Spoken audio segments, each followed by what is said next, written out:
Nakamute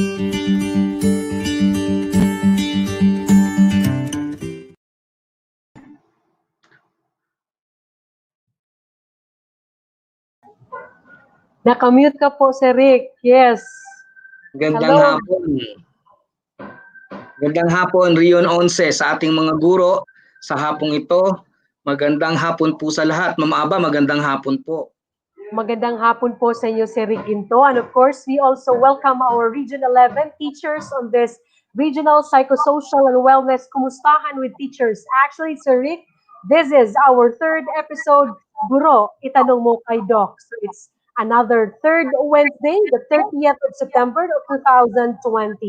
So our respected Regional Director, Dr. Evelyn R. Pitalvero Ceso 4, and of course, our Assistant Regional Director, Dr. Maria Ines C. Asuncion, and the Chief of the ESSD, Chief Warlito Ihua, and the Chief of the Functional Divisions of the Region 11.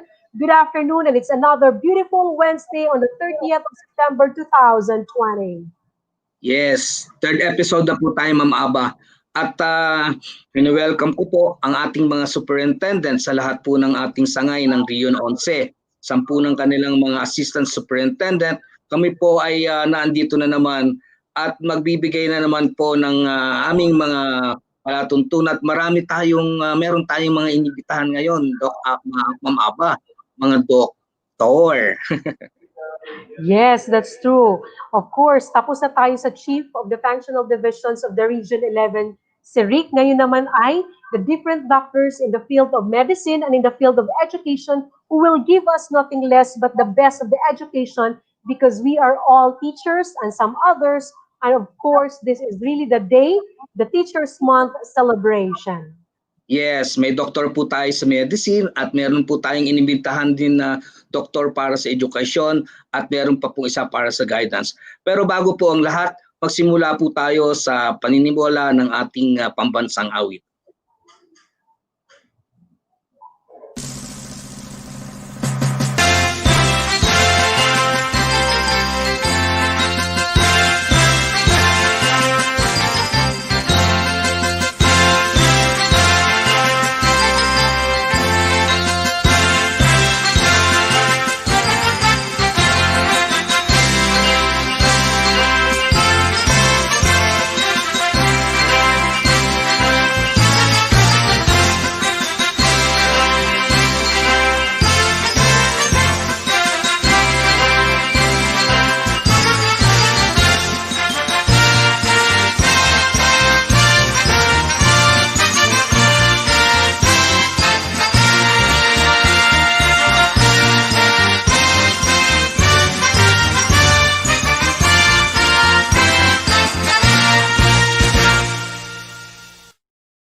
Sa tanang among salaan na akamo pasaylo, amahan ikaw ang labing gamhanan, angay kang sangtiton ug angay kang dalaygon.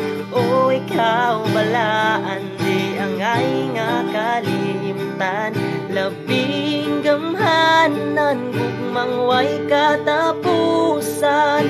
Sa adlaw-adlaw angay kang halaran.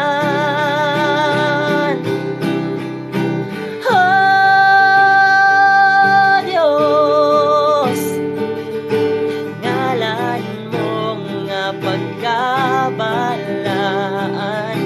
Oh Diyos, dungog mo himaya sa langit ug yuta. Bismillahirrahmanirrahim. Alhamdulillahi Rabbil Alamin Ar-Rahmanir Rahim Maliki Yawmiddin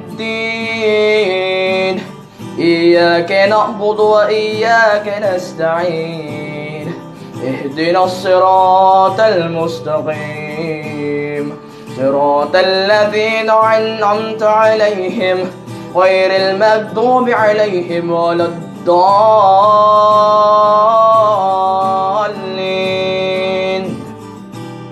In the name of the Father, and of the Son, and of the Holy Spirit. O God, you are the source of life and peace. Praised be your name forever. We know it is you who turns our minds to thoughts of peace. Hear our prayer in this time of crisis. Your power changes hearts. Regardless of what religion, we come in unity with you as brothers and sisters. Enemies begin to speak to one another. Those who are estranged join hands in friendship. Nations seek the way of peace together. Bless and protect each one of us. Strengthen our resolve to give witness to these truths by the way we live. Give to us understanding that puts an end to strife, mercy that quenches hatred, and forgiveness that overcomes vengeance. Empower all people to live in your law of love. Amen. Diyos, ngalan mo nga pagkabalaan. Diyos, dungog mo himaya sa langit ug yuta. Diyos, dungog mo himaya sa langit ug yuta. Diyos, ngalan mo nga pagkabalaan. Diyos, dungog mo himaya sa langit ug yuta.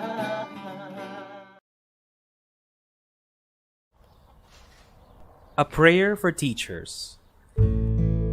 Giver of all wisdom and greatest of all teachers, look upon our teachers with love. Grant them the resolve to nurture our eager minds and to never give up on us who fall behind. Bless their hearts, for they rejoice when we succeed, and encourage us when we fail. Endow them with gentle patience, for the path of learning is never easy. Kindle a spirit of passion in them. It is the flame that ignites the love of learning in us. Help them see the potential in each student. Their belief in us means much more than the grade we make. Instill in them a commitment to keep on learning. It shows us to not fear new knowledge and experiences. Inspire them to touch the future. They influence how big a dream we dream for ourselves. Bless our teachers who have come before, for their work endures to this day. Let the light of your example shine upon all teachers, to build up with their words, to love with their mind, to share with their heart. Amen.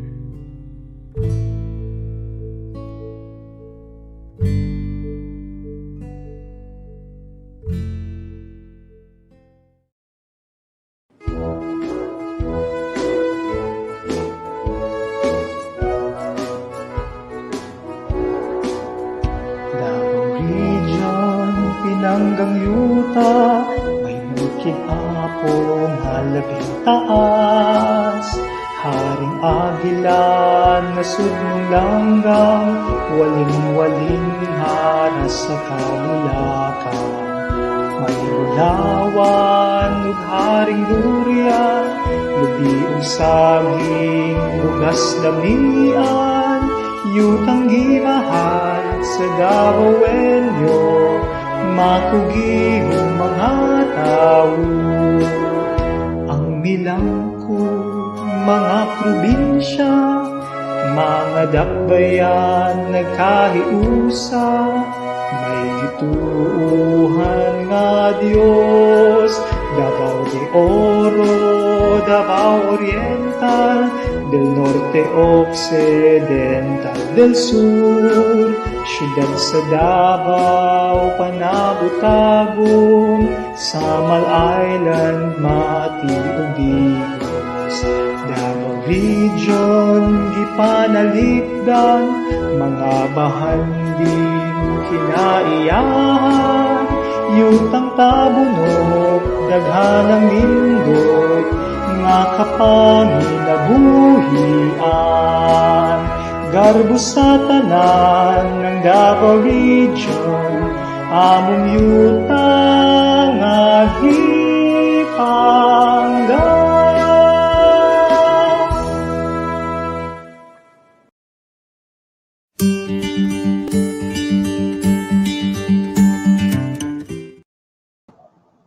Okay.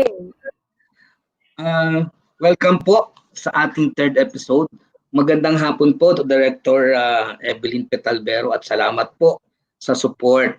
No, nakatatlong episode na po tayo sa ating psychosocial well-being in Region 11 with the teachers. So ngayong hapon po na to, mga aba, ano ba ang ating abangan? Ano ba abangan ng ating mga viewer?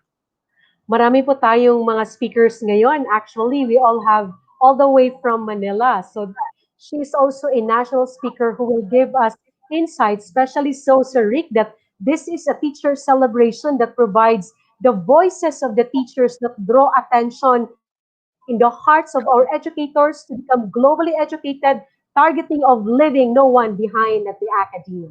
Yes, no. Meron tayong kasamahan na meron tayong kasama ngayon. Idol ko ito, taga regional office din, no? Pwede ba natin ipasok yung aking isang idol na kasamahan sa ating region? Okay. Siya kasi yung ating karagdagang MC para sa hapong ito. Pero bago po natin siyang ipakilala, batiin ko po yung mga teachers natin. Nung nakaraang episode, meron po tayong mga winners na mga teachers. Meron po akong gipost sa ating webpage sa DepEd ICTU. Sila po yung mga nanalo o meron pong mga premyo dahil nagbigay tayo ng trivia, Ma'am Aba. And nag-solicit po ako para mga teachers din. Alam mo yung mga teachers, di ba naging teachers ka rin, Ma'am Aba, para sa serbisyo ng kanilang ginagawa, they're also using their own mga resources, no? Para matawagan, minsan pinupuntahan ng kanilang mga estudyante, mga learners, gumagamit po sila ng kanilang cellphone para i-track kung ano na nangyayari sa kanilang learners. So sa pamamagitan po ng ganyan, ako po yung nagkaroon po ng initiative para bigyan natin ng premyo, no? Meron tayong load na prize para sa mga teachers. Kaya binabati ko, actually ano po sila 10, pero 5 pa lang ang nagpadala ng kanilang mga details. So unahin ko po, no, si Ma'am Terry Amugis Lara. Malayo po yung kanyang school, Ma'am Aba.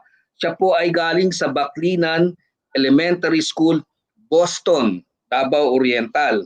At binabati ko rin ang kanyang punong guro, si Ma'am Ibet Ultiano. So Ma'am Lara, meron po kayong matatanggap, no, pagkatapos na ating palutuntunan na ngayon, ngayong hapon na to, na ipadadala namin yung load, no, load na pinangako namin, no, care of Dr. Warlito Hua at ni Dr. Janet Veloso, Ma'am Aba.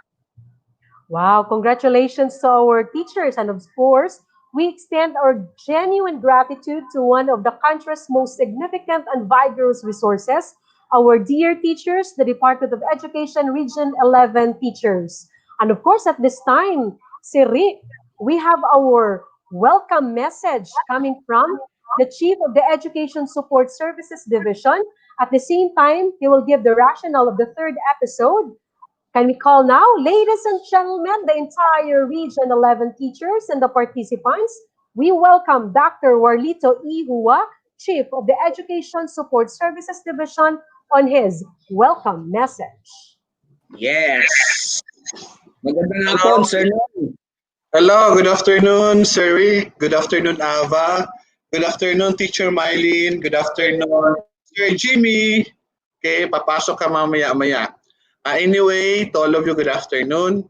So, to our Regional Director, Ma'am Evelyn Arfit Albero, our Assistant Regional Director, Dr. Maria Ines C. Asuncion, to all the Regional Functional Division Chiefs and Regional Office employees, all the schools division superintendents and their assistants, all teachings and non-teaching personnel, my warm afternoon greetings. This afternoon is our third episode of the Kumustahan with the Teachers as part of our celebration of the National Teachers Month.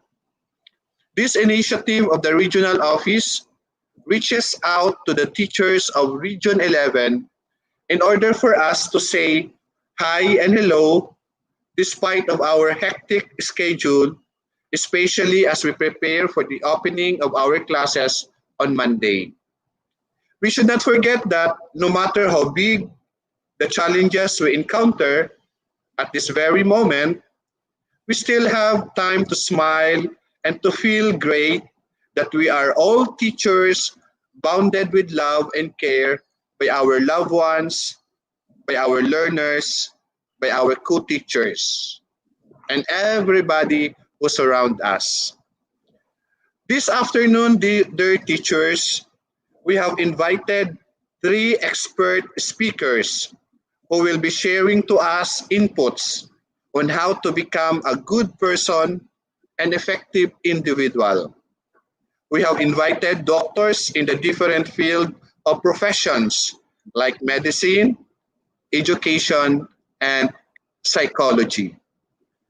Our third episode entitled Guru, Itanong Mo Kay Doc will help us enlighten our horizon on the different issues and concern that what we have in our mind. We hope that you will gain different insights from our invited guests and apply these learnings to our day-to-day living. I encourage you also to please feel free to ask questions later. So hindi ko na muna i-introduce yung ating mga speakers, suspense muna. So to all of you, welcome and advance Happy Teachers Day to one and all. Good afternoon. Back to you, Sir Rick and Ma'am Ava. Okay, thank you so much, Chief. At the same time, Sir Rick, Chief Warlito Ihua will also give his rationale of our third episode. Okay. Thank you very much, Sir Nono. Yan yung sinasabi ko na meron tayong kasama si Sir Jimmy Manaba, no? Hi, good afternoon. Ito kanina. Hello. So, Yes. Sir welcome, Rick, welcome to the third episode po natin. Welcome po na kami natutuwa, naging nadagdagan kami ni Mama Aba. No? salamat po. Our pleasure also is to be with your group. And of course, my courtesies to deputy officials with us here this afternoon, our energetic and vibrant Regional Director, Dr. Evelyn Arvet Alvero, and our Assistant Regional Director, Dr. Maria Ines Asuncion, joining us. Good afternoon po, ma'am, and all our regional chiefs for the different divisions here in the Regional Office 11. Sir Rick Manmaurin, good afternoon po, and thank you to Doc Nonoy Hua, Doc Warlito Hua for the opportunity. Welcome po sa ating third episode for this Kamustahan with our teachers in DepEd Region 11. Yes. Okay, Parang thank you so kailan na, much. no? First, second, ngayon third na tayo, no? Going to fourth na tayo and magsisimula na talaga yung ating pagbubukas ng ating klase. Yes. Yes. Talagang kasang-kasa na ang pagbubukas ng ating klase on October 5, 2020. And I'm sure that all the SDOs in entire Region 11 are all prepared on our learning delivery modalities to our learners. Nothing but just the best for our learners and the quality basic education to them. Yes. And with that, siguro we have to introduce yung ating pinakamamahal na Yes. regional director. Can you introduce yung ating pinakamamahal na director, Sir Jimmy.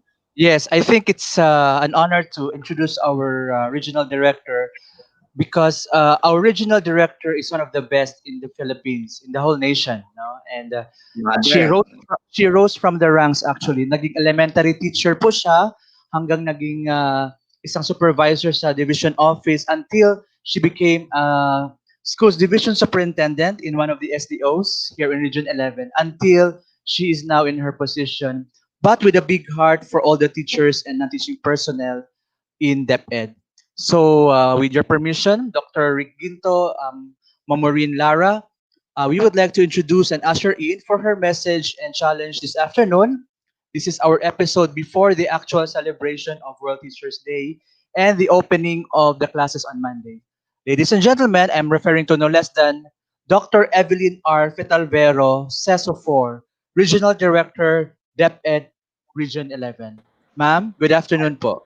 Good afternoon. Thank you very much for the kind words.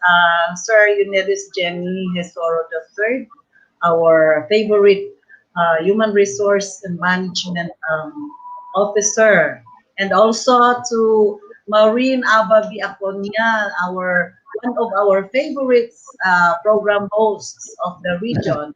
And of course, the man who is always behind in all technology or oriented uh, undertaking of the region, our regional IT officer, Sir Rick Ginto, our assistant regional director, our chief of the education service support division of the region, Dr. Warlito Hua, um, our appreciation to all the three resource speakers who give their full support to our program as they will be sharing with us their wisdom on how we could be able to be effective, become effective as educators in this new normal.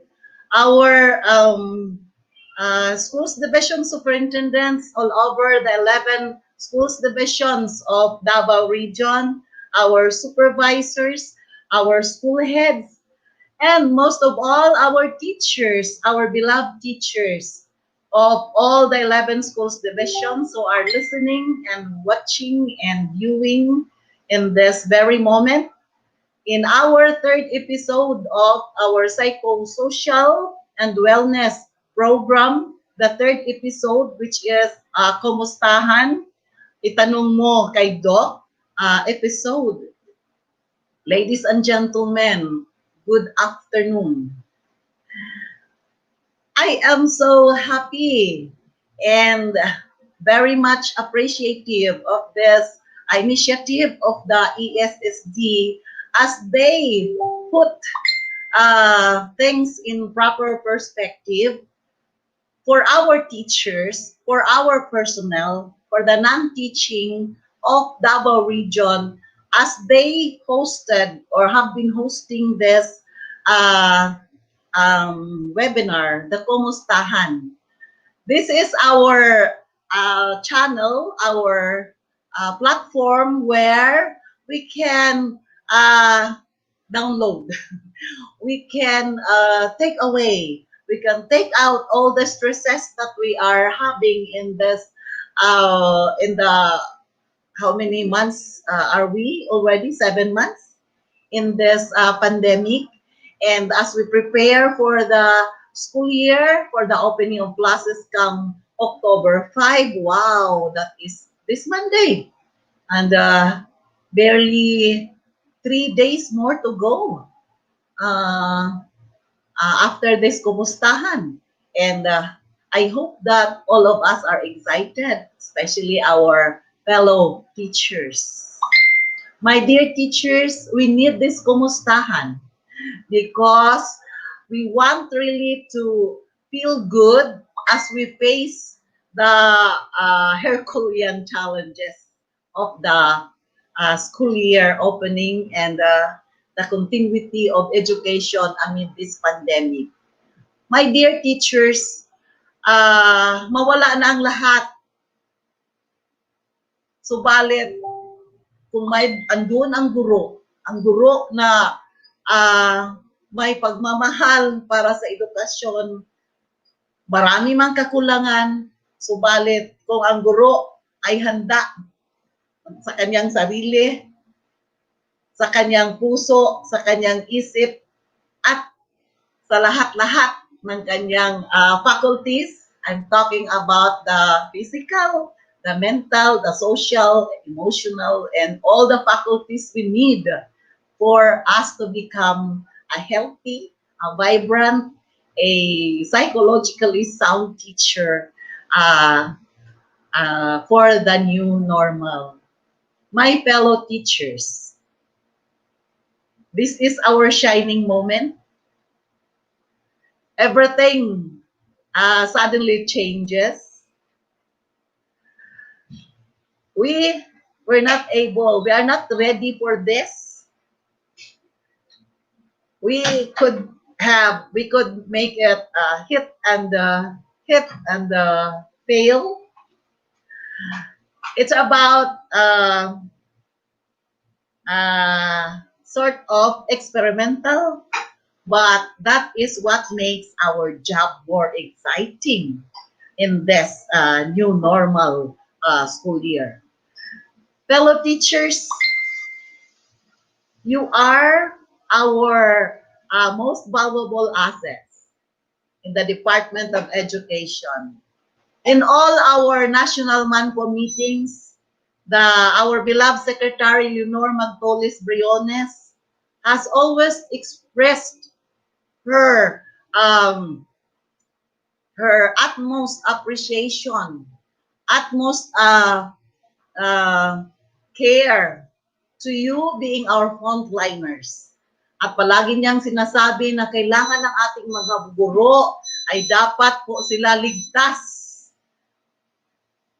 Ligtas habang sila ay nagtuturo.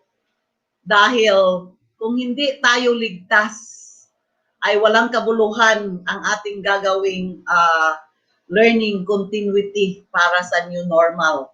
So sa lahat ng aming mga guro, sana po we have to be healthy, we have to be safe, we have to be happy, and to always feel successful and fulfilled.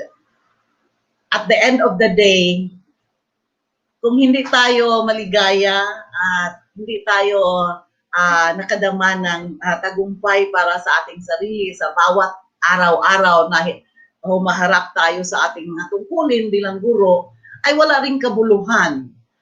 So, mga guro namin, ikumusta ninyo kay Doc? Kung meron tayong mga katanungan ngayon, is the proper time to bring it out in the open. Do not be ashamed to ask questions. You can even publish it sa chat portion ng ating platform so that as we face October 5, ready na po tayo.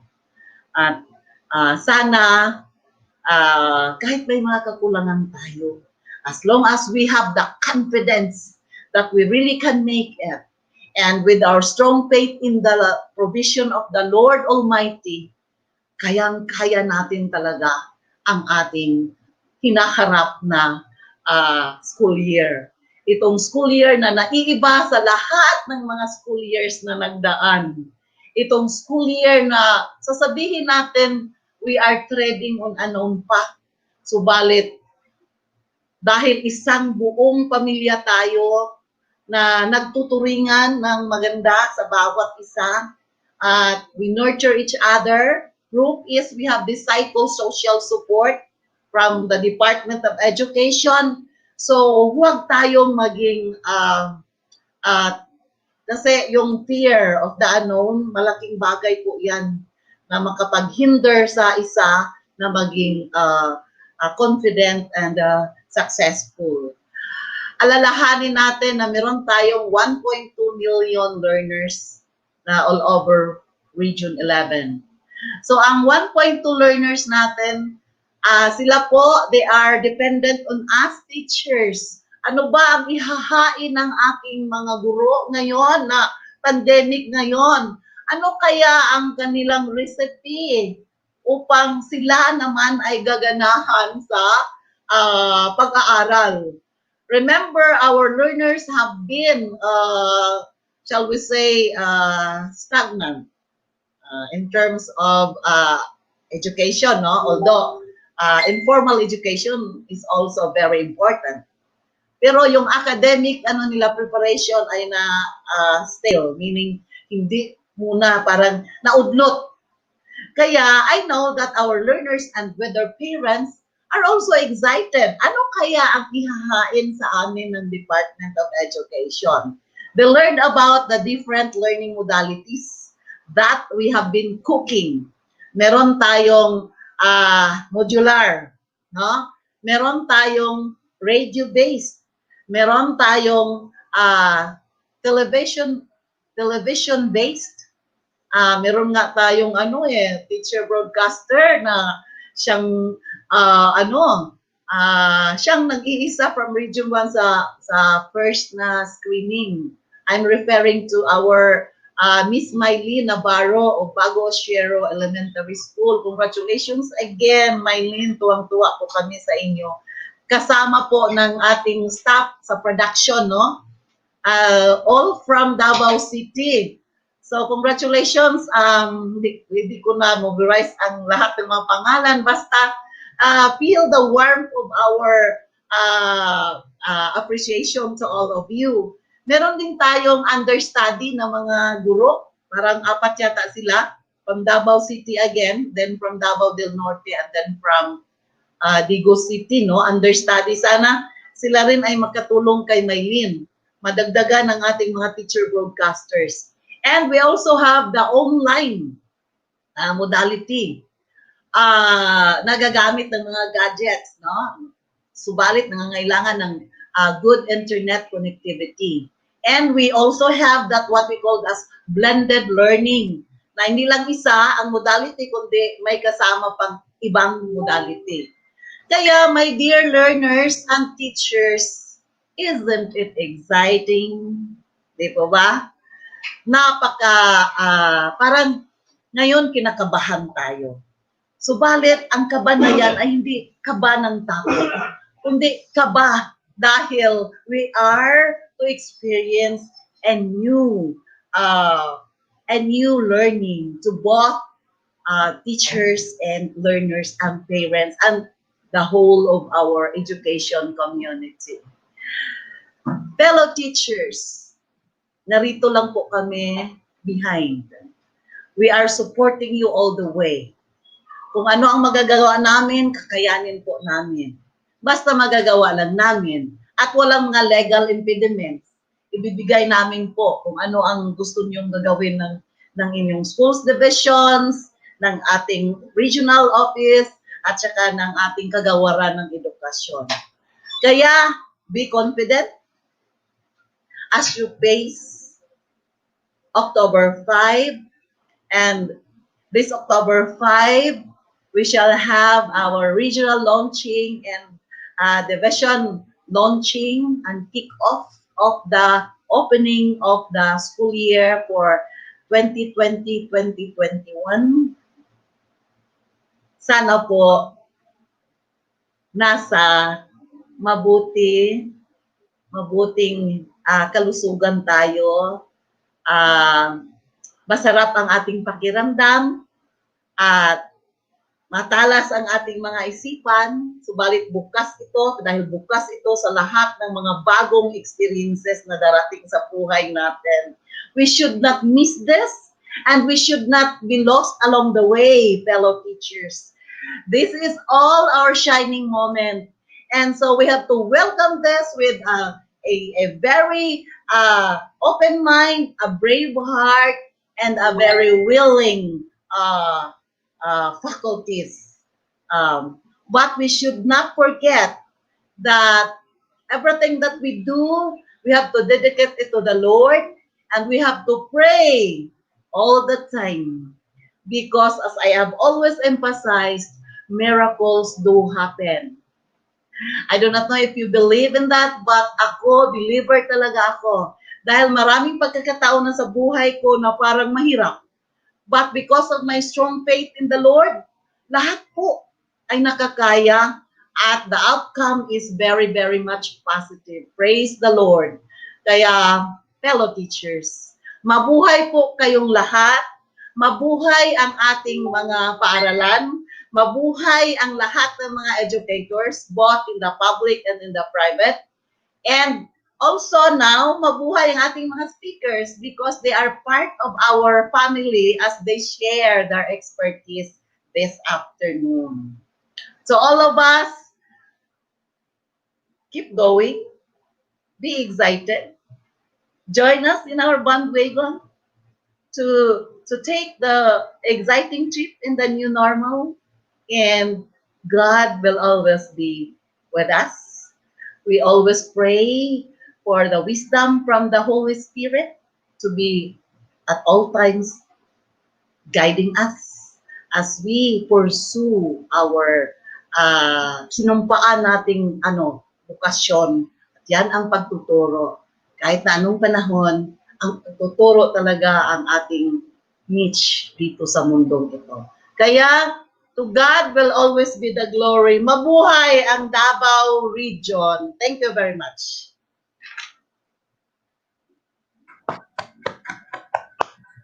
Very Okay. Thank you inspiring. so much. Yes. Very inspiring words from our regional director, no? Very napaka-motherly, napaka talagang everything are there, no? So mga teachers, no, sabi niya, confidence and strong faith, no? Strong faith to the Lord our God, all the fear na naghihinder will overcome all of it. So very nice inspiration from our regional director. Thank you very Thank you, much, Ma'am RD. Director Albero. All right. Ma'am Okay. RD, Thank you so just much. an info to share. Number of teachers are telling us that they are joining us in their schools, Ma'am RD, while nagdi-distribute daw po sila ng modules. Yes, So they are also joining us and then entertaining parents while distributing the yeah, modules. They are multitasking po because they yeah. really want to catch you on your message and topics to be discussed by the three speakers. Yes. Maraming salamat po, RD. At sabi dito sa isang chat message, very smiling daw po kayo, Ma'am Jim, RD. Yes, Yes. very Jim, smiling. Very Yes, Ma'am paalala RD. much. lang ha, The master. paalala Okay. lang. Opo, yes, you're At all times, they must be on guard. They must be on guard. You should yes, not yes, let their guard down. Remember ha, hindi natin kita ang ating ang COVID. yes, ma'am. Kaya Correct, I'm ma'am. happy na nag-distribute sila. Pero they have to stay and observe at all times the health and safety Protocols po. protocol. Di po Yes, ba, RD. Chief Noted po. Noy? Protocols. Exactly po, RD. Opo. Thank you po sa reminders, RD. Yeah. Thank you, Mother. Okay. Thank you so much to our regional director who's really giving the emphasis on the fundamental commitment of our educators in the entire Region 11. Thank you so much, Dr. Evelyn R. Pedalvero, our regional director. And of course, at this time, Sir Jim, Yeah. you All are right. very excited and practically Yes. engaging on these speakers this afternoon. So please take it away in giving all the details to who are our speakers this afternoon. Yeah, with the permission of Dr. Warlito Hua and Sir Rick Ginto and of course Ma'am Maureen, it is my pleasure to introduce our first speaker for this afternoon na inaabangan po ng napakaraming teachers, guidance counselors, and non-teaching personnel of DepEd and even those hindi DepEd na gusto pong makinig sa kanya each time she is given a chance to share. Ready na po ba tayo? All right. Our first speaker is a former president of the Philippine Guidance and Counseling Association or PGCA, which is the premier and PRC accredited and integrated professional organization for counselors in the country. She was also the former branch leader for the American Counseling Association. Moreover, she is a PRC CPD Council, director, accreditor, human resource practitioner, consultant, author, curriculum developer, educator, trainer, researcher, and staunch advocate for anti-bullying, career development, family, marriage, life, and child protection. Currently, our speaker is the guidance director of Far Eastern University Manila and Makati that oversees the management of the different program and services of the FEU Guidance and Counseling Office. As a consultant and educator, she's currently the consultant of five big companies. And she is an author also, dear Sir Rick, Ma'am Maureen, Sir Nonoy, and the rest of the teachers listening with us this afternoon. Author rin po ang ating speaker ng so many books published by Rex Publication, Media Pharma Foundation, and also a toolkit for DepEd and Unilab Foundation. She earned the certificate course on globalization of school psychology at University of Nebraska in Kearney, USA, as well as another certificate for clinical and counseling supervision by the Australian Counseling Association. And of course, the famous therapy, which is CBT or Cognitive Behavior Therapy course, that she finished herself at Beck's Institute in Philadelphia, US of A. Our speaker is a proud Thomasian, an alumna of the University of Santo Tomas in Manila in her different degrees, PhD in Guidance and Counseling, MA in Clinical Psychology, and BS Psychology that she finished as magna cum laude. Friends, a registered guidance counselor, registered teacher, registered psychologist, registered psychometrician, certified counseling psychologist, certified assessment psychologist, and certified clinical and counseling supervisor by the Australia Association rolled into one in our speaker this afternoon. But you know, friends, above all these achievements, the greatest is her being a loving wife and a caring mother to her children. Ladies and gentlemen, I'm referring to no less than Dr. Sheila Marie Guevara Hoxon. Dr. Sheikh Hoxon, good afternoon po. Hi, good Welcome. afternoon.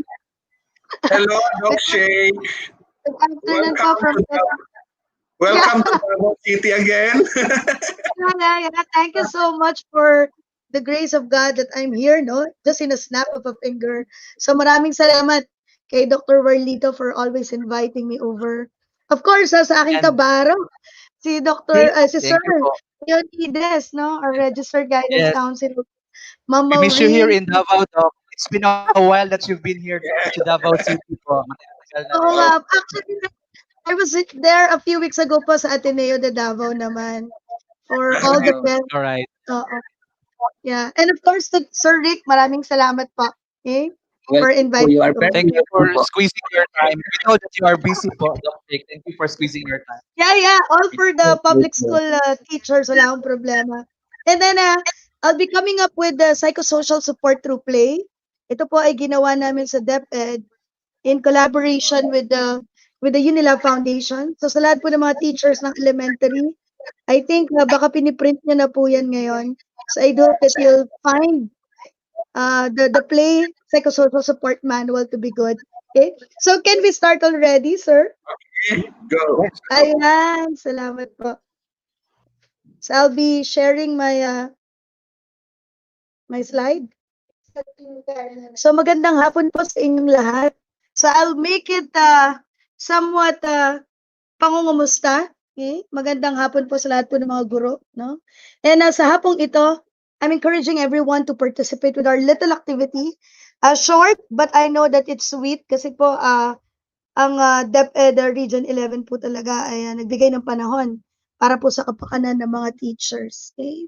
And sa panahon pong ito ng pandemya, lagi po natin tatandaan na napakarami pong mga pangyayari. Kaya importante po na gumamit po tayo ng strengths-based program. Okay? Ano pong ibig sabihin nito? No? Na wag na po tayong tumutok sa kahinaan natin, no? Or para manghina tayo. Pero dapat po tayo tumutok sa lakas ng bawat isa. Sa lakas po ng ating pamilya, ng ating mga anak, no? Ang ating loved ones, ang ating mga kaibigan, Of course, ang Department of Education, ang ating eskwelahan na nagpapasalamat po tayo dahil mayroon pa po tayong eskwelahan sa panahong ito. Ang ating komunidad, ang ating bansa. No? And I do hope that as we know our strengths, we cultivate our strengths, I do hope we nourish our strengths. And I do hope that we are grateful for our God-given strength. And sabi po ni Grout, isa po sa mga idols ko, no? Na isang author sa New York, sabi niya po, whatever you focus expands. Sa panahon na ito, importante po talaga yung flexibility at agility. I think hindi na po panahon ito para magreklamo, panahon ito para mag-join forces ang ating lakas, para po sa kapakanan ng lahat, no? Lalo na po ng ating pamilya, ng ating estudyante, tayo pong mga guro, no? At ang bawat eskwelahan, ang Department of Education.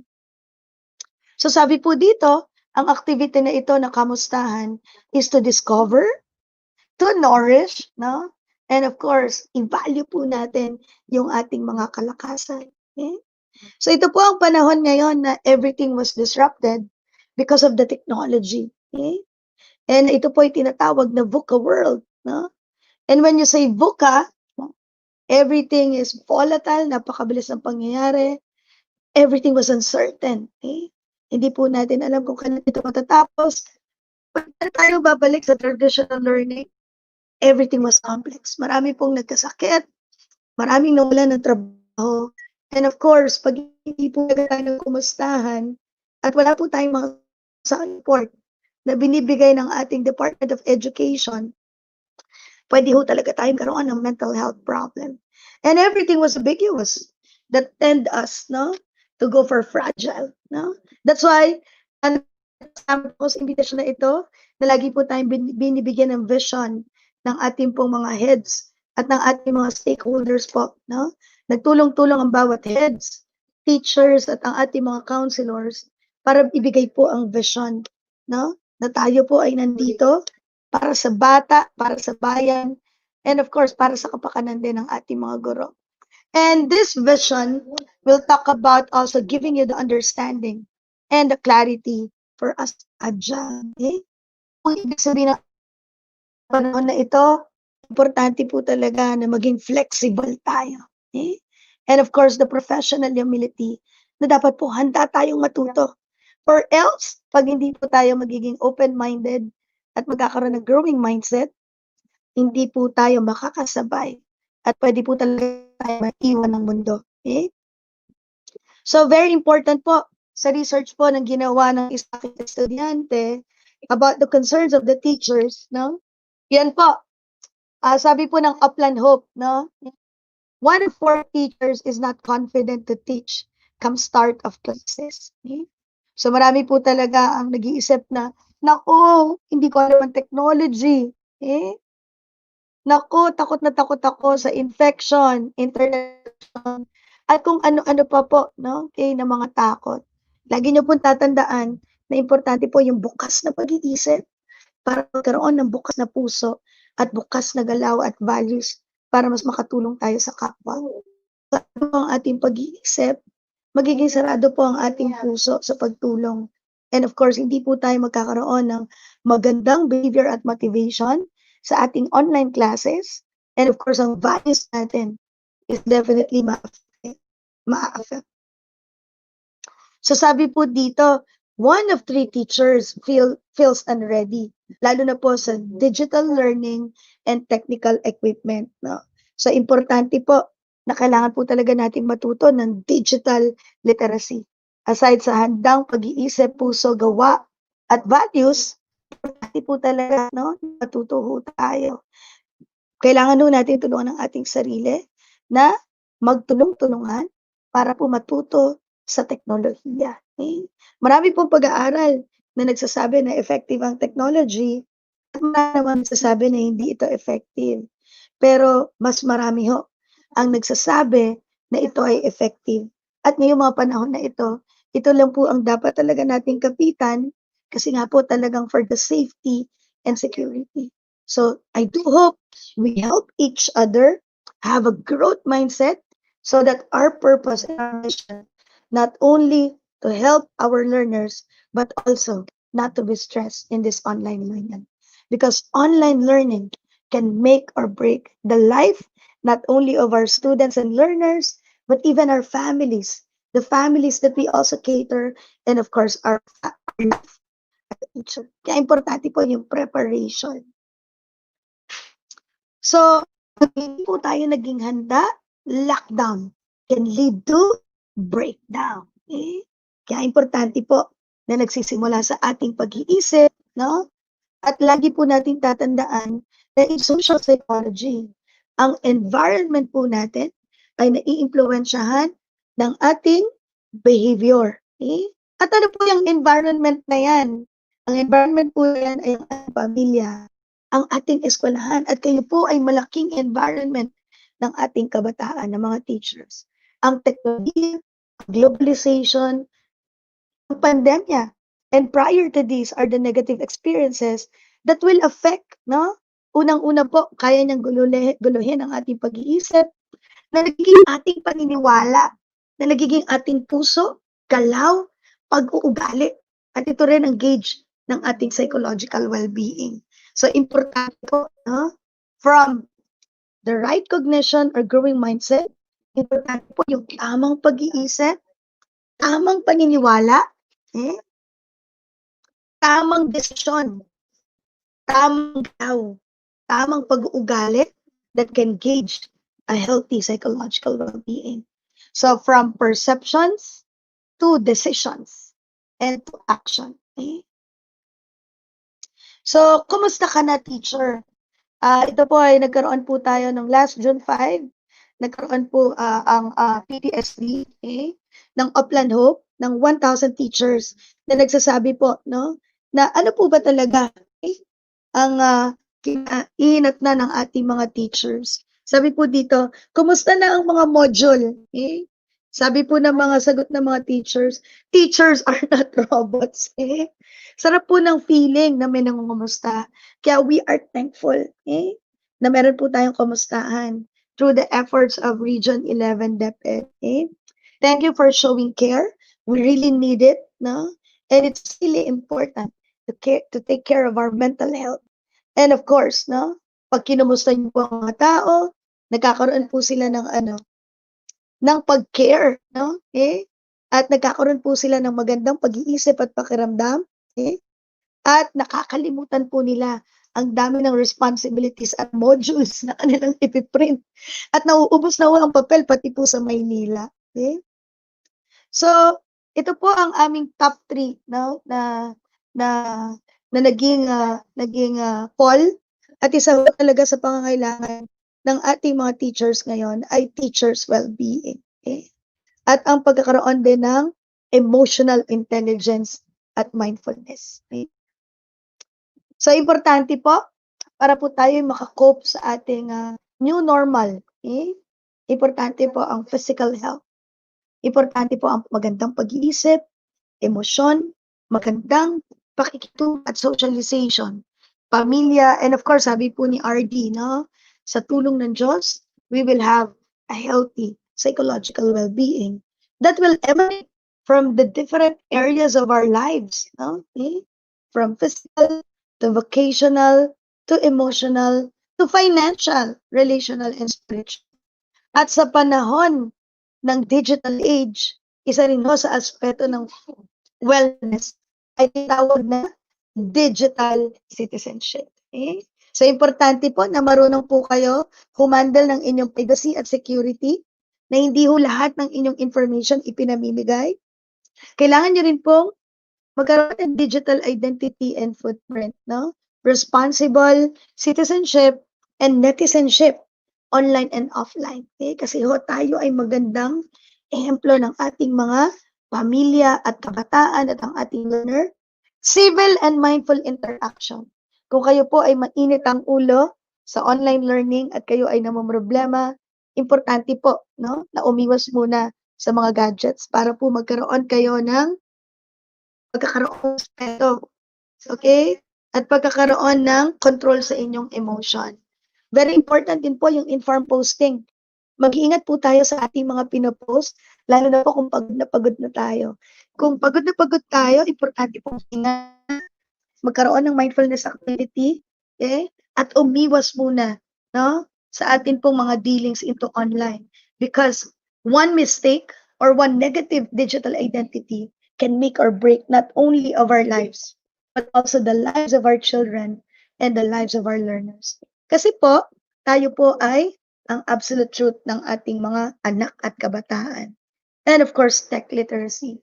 Importante po na matuto po tayo kung anong LMS ang gagamitin ng hindi po tayo maiwan kasi 'pag tayo po ay na-left behind, mawawala po ang ating self-esteem, ang ating self-efficacy, at tayo'y malulungkot at tayo'y magkakaroon ng tendency for mental health problem. Kaya importante po, alamin lahat ng ingredients to flourish in this digital age and this online learning. Okay? Ang flourishing po in the positive psychology is pagkakaroon ng prevention into mental health disorder. Okay? At ito po, pag nag-flourish ang buhay ng teacher, mag-enhance din po ng student well-being. Okay? So pag lagi pong nakangiti ang mga teacher sa umaga, lagi pong magiliw at maganda ang pag-iisip, maganda ang puso at law, ito po ay nagra-radiate at kayo nag influence at nag inspire at nag enable ng kabataan. Okay? So very important po, no, na ang ating pong gagamitin ngayon ay cognitive behavior. Okay? Paano po tayo? Okay? Paano po tayo makakaiwas ng stress? Okay? So ito po ang author po nito is si Dr. Judith Beck at ang kanya pong tatay. Ito po ay si Dr. Aaron Beck. Okay, so we were fortunate to be trained in the Beck's Institute for the Cognitive Behavior Model. At ito po ay dinala namin sa University of the Philippines to also train psychologists and counselors in the country to bring this advocacy. Okay? So, sisimulan na po natin. Okay? Pwede po ba si Sir Leonides? Kukunin ko lang siya. Tingnan ko lang po yung example. Sir, pasensya ka na Sir Jimmy. Pwede ba bang ikaw ang example? Sir Jim? Yes, I'm Hi. here.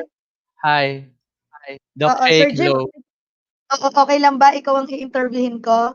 Sure, go ahead. My pleasure, Yeah. Doc Jake. Oh, sige dear. So, kunyari, ikaw ay stress na stress, no? You are in an elevator, eh? Wherein nakaramihan kasi dito sa Maynila or even sa Davao, ang dami na rin talagang mga condominiums and hotels, no? And in an elevator, ako tong babae na ito at ikaw Yes, ay yes, Doc. natapakan ko. Okay? So, natapakan kita and I never said sorry. No? And medyo masakit yung pagkatapak ko sa'yo. So, medyo maldita ako. Eh? Yes, And you Doc. were stressed to me. So, ano po kaya ang maiisip ninyo? How inconsiderate of this beautiful lady to step on my toe. So, buti na lang beautiful ako. Okay? Wala bang sexy? Sige. Pwede rin po. Beautiful and sexy lady. Oy, thank you, Sige. So, ang naisip ko nung natapakan kita kasi nga hindi ako nag-sorry is, I am inconsiderate, but I'm beautiful and sexy. Okay? Yes. Anong magiging paniwala mo sa akin, paniniwala mo or belief system mo, ngayong nasabi mo na inconsiderate ako? Okay? Anong magiging paniwala mo towards sa akin? I think, Doc Shake, ang sa tingin ko rin, baka may pinagdadaanan itong babaeng ito. Kaya, or preoccupied with so many things. Kaya hindi niya nakita na, or na-feel man lang, na naapakan niya ako habang nasa elevator kami. Very good, okay. So kung pabigla-bigla ang ating pag-iisip, pwede natin masabi inconsiderate naman ang babaeng ito. Pero after how many minutes, no? Dahil nagproseso ka, Sir Jimmy, sabi mo, Yes, ma'am. baka may pinagdadaanan lang din ito. Okay? So winame mo at in-evaluate mo yung thoughts mo. Okay? Yes, And ma'am. Yes, kung ma'am. evaluate mo, ano yung belief system mo, baka nagmamadali lang siya, what will be your feelings now? My feeling is, I felt, hindi naman violated, para yun lang, violated. I felt sad that Oo. it happened, but I would be more considerate kasi, yun nga, baka ang pinagdadaanan ko, ay mas mabigat yung sa kanya. Her Yeah. pain is more heavy or more painful than I have in my own self. Grabe, counselor na counselor ka talaga. Grabe ang empathy mo. So, ibig Sensya na po. sabihin, no, maganda yon, no, napakabait mo. So, nung naisip mo na baka may pinagdadaanan din siya, so yung feelings mo, instead na mabwisit ka, di ba, or Mm, irritated, what will happen to your feelings? You tend to be considerate, di ba? yeah. So, Pero mas ibang naging kalma. usapan po, Doc Shake, if for the second time, eh, naapakan niya naman ako uli. No, Tapos hindi siya so sorry. So, hindi hindi one na. instance. So, oo. Okay. Yung first po, pwede ko pang palagpasin. Sa second, eh talagang ihahag ko na po siya. Baka kailangan niya yun. Feelings mo, dahil na-consider mo siya at naging considerate ka, medyo kumalma ka, di ba? Yes, sir, ma'am. Yes, ma'am. Okay. Tapos what will be your behavior? Kunyari papunta ka na sa ano, sa online learning mo. Eh kunyari naka-condominium ka. Ano Opo. magiging behavior mo kung natapakan ka tapos naproseso mo naman yung pag-iisip mo at saka naging maganda yung belief system mo at naging maganda yung feelings mo? What will be your behavior? I will be doing positive things, no? Parang dumaan lang siya. That Yeah, was just one of my experiences for the day. yeah. So And then I parang will hindi be ka ready for the magpapagod. next one. Opo. I will not Yeah, fret okay. on that small thing. I will not fret on that because I Yeah. believe So, no, there are more beautiful mm, things coming up for me on that day. that's good. So there's no need to worry kasi naproseso mo yung thoughts mo na naging positive feelings, positive behavior, and positive physical reaction. So pag Yes, ma'am. punta mo ng Opo. online learning, makikita ng mga ano mo, ng mga estudyante mo, or kaya nag-modular ka or something, nag-deliver ka ng modules or Opo. something. At least yung physical reaction mo, hindi negative. Okay? Yeah, happy Understood? pa rin. I will be smiling during my online class, and in fact, pwede ko rin ma-integrate that at one point, dear learners, baka may makaapak sa inyo, be Yeah, considerate, no? So, ang i-integrate galing. ko po siya. Ang galing tagal na technique pa talaga sa class. Okay. So, Sir Jamie, I know that you are a counselor. Alam na alam mo na to. Pero ano kaya ang medyo parang observations or thoughts or feelings mo or some insights regarding the simple activity that we had? Yes, I think it's very important to me as a person that I should start with my thoughts. With my Yeah. thoughts, and it will be processed because that will become my feelings and eventually my actions as well. Yeah. That's very important. Eh, yung itong to me kasi Doc Shake, yung itong tatlo talaga dapat align or magkasundo in all the things that I will be doing for the day. Thoughts, feelings or emotions, and then my behavior or actions. So yun Yeah, po very very good. important for teachers in the field especially that their thoughts are really not too preoccupied with so many things, but their thoughts must Yeah. always be ready for any beautiful or even otherwise na mga experiences for the day. Yeah, okay. And of course, Mm, sabi dito, 'di ba, ang pagtutok ng ating strength, ang strength natin as a person is all what? Mandated by our thoughts, our yes, feelings, our behaviors, our physical yes, reactions, our values. So ang strength natin ay hindi naman ang ating kayamanan, hindi naman ang sobrang talino natin, no? But it's really more on the right thoughts, the the right, right feeling, correct. behavior And that will not create even a to lot of, shake our designation or positions in the school or yeah, division offices. Never at all. yeah. Yeah, thank you. Thank you, Sir Jimmy. Maraming salamat. Um, Thank you. So, lagi po natin tatandaan na ang problema po ay hindi naman ang pandemya. Okay?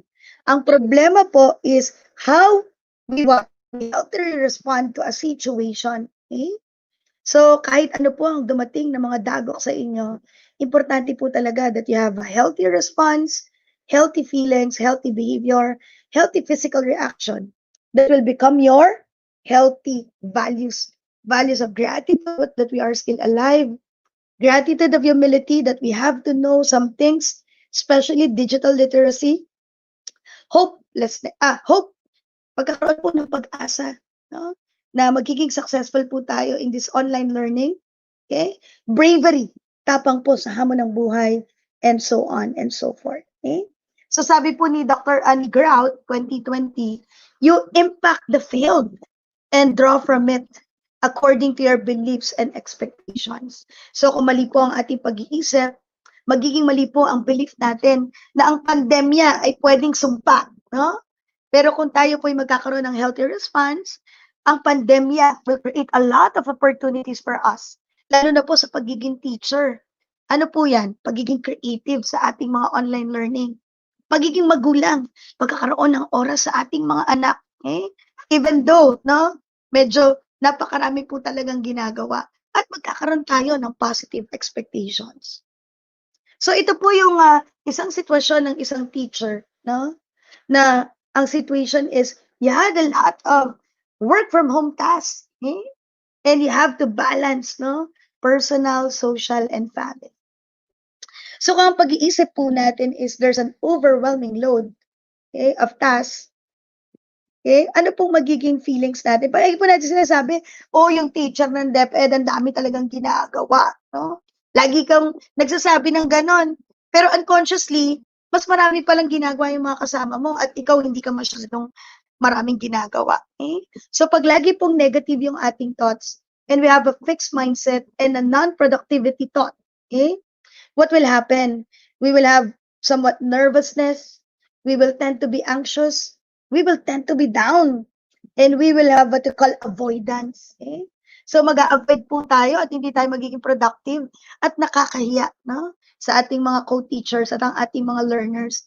Kasi we have to be accountable teachers.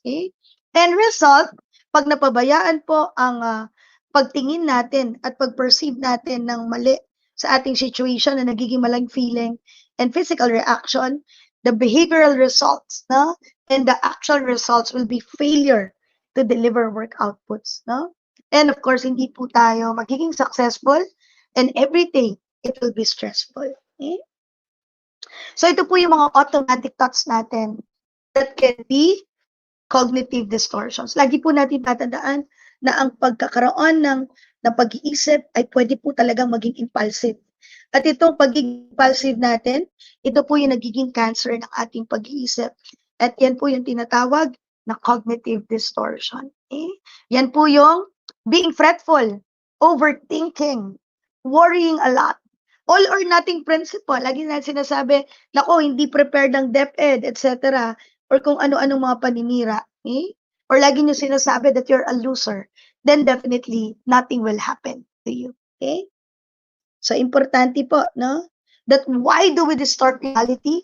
Because someone does. Lahat po tayo ay guilty, no? Kaya importante po, no? Na po natin yung mga negative thoughts natin, tanggalin po natin itong mga helpless core beliefs that I am incompetent. Huwag niyo pong sasabihin na I am incompetent or I am ineffective, no? Lagi niyo pong sasabihin na I'll try, no?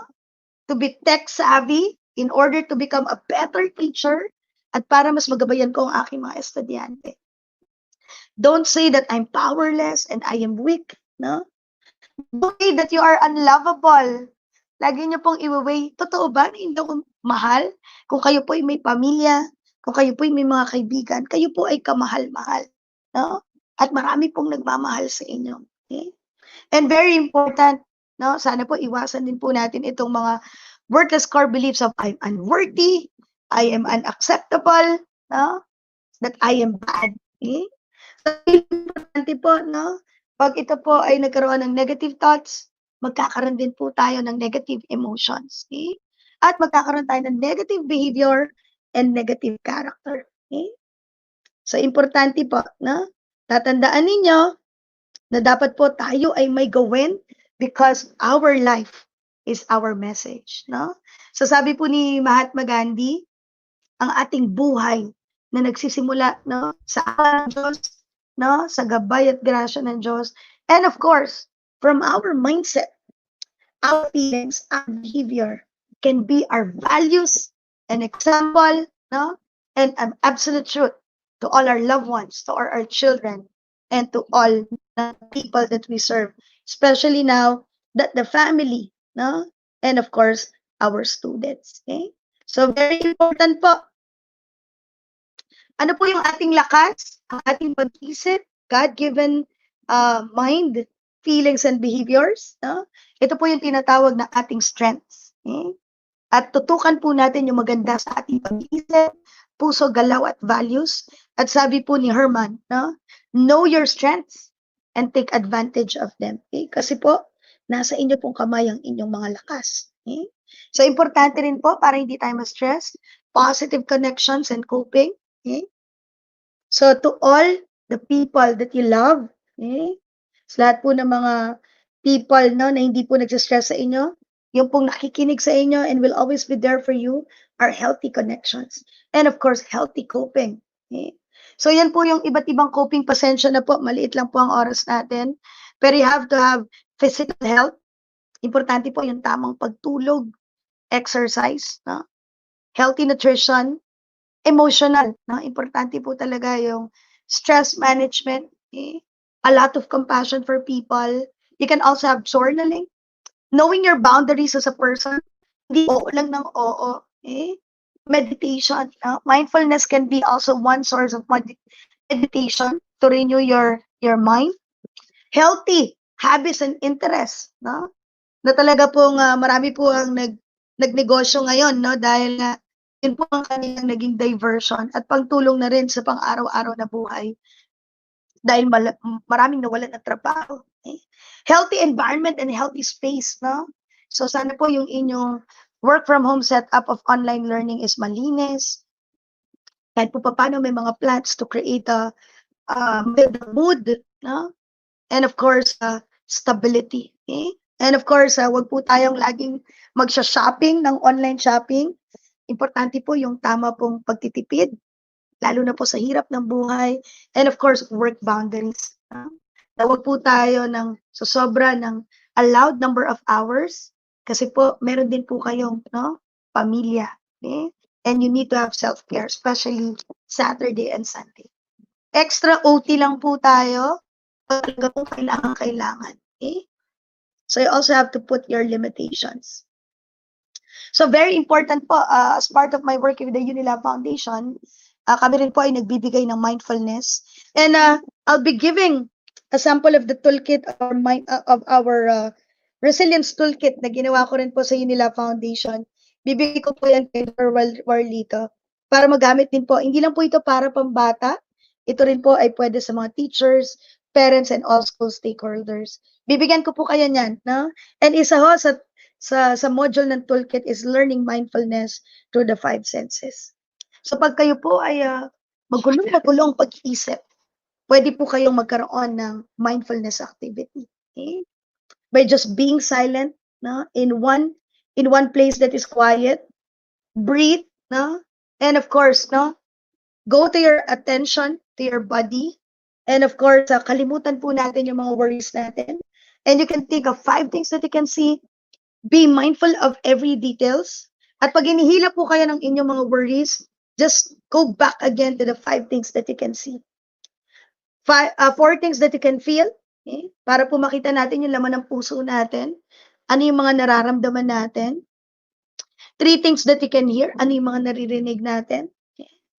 2 things that you can smell and 1 thing that you have tasted. This is one of the evidence-based activity that we are using now, especially yung mga warrior, having some sadness and some tendency for depression. Okay? And you can study more of this by, of course, by the guide of your registered guidance counselors. Pwede rin po sa mga online class ninyo at the start of the activity para equal footing po mga energy ninyo at motivation. Importante po na magpa-mindfulness po kayo. Okay? So, very important, build upon your strengths of the mind, the heart, and the body. Do what you enjoy based on your strengths. And of course, your interests, talents, and capabilities.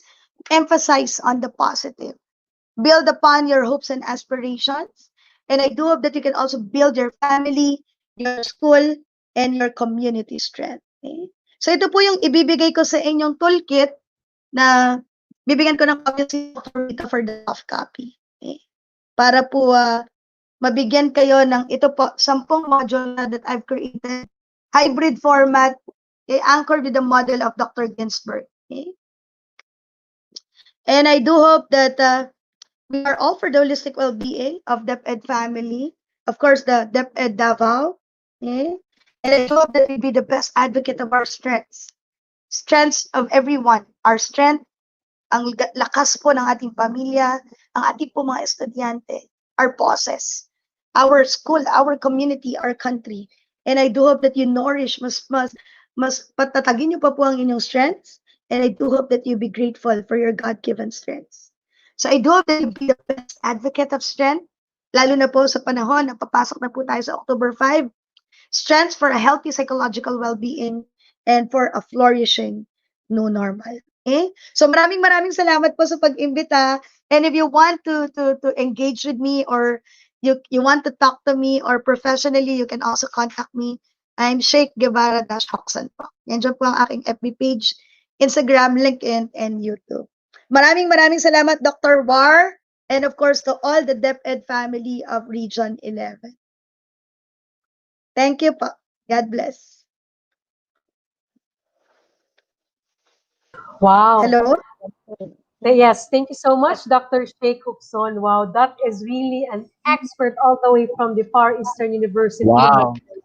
Yes. Thank you po. TV Grabe. Ano yan, Honda Star. Galing. May papait ka ng counselor, tsaka magaling. Ang galing-galing ni Doc. Dapat si Dr. Mark dito ang tatawagin ko, kaya lang baka hindi niya na ako invite sa susunod.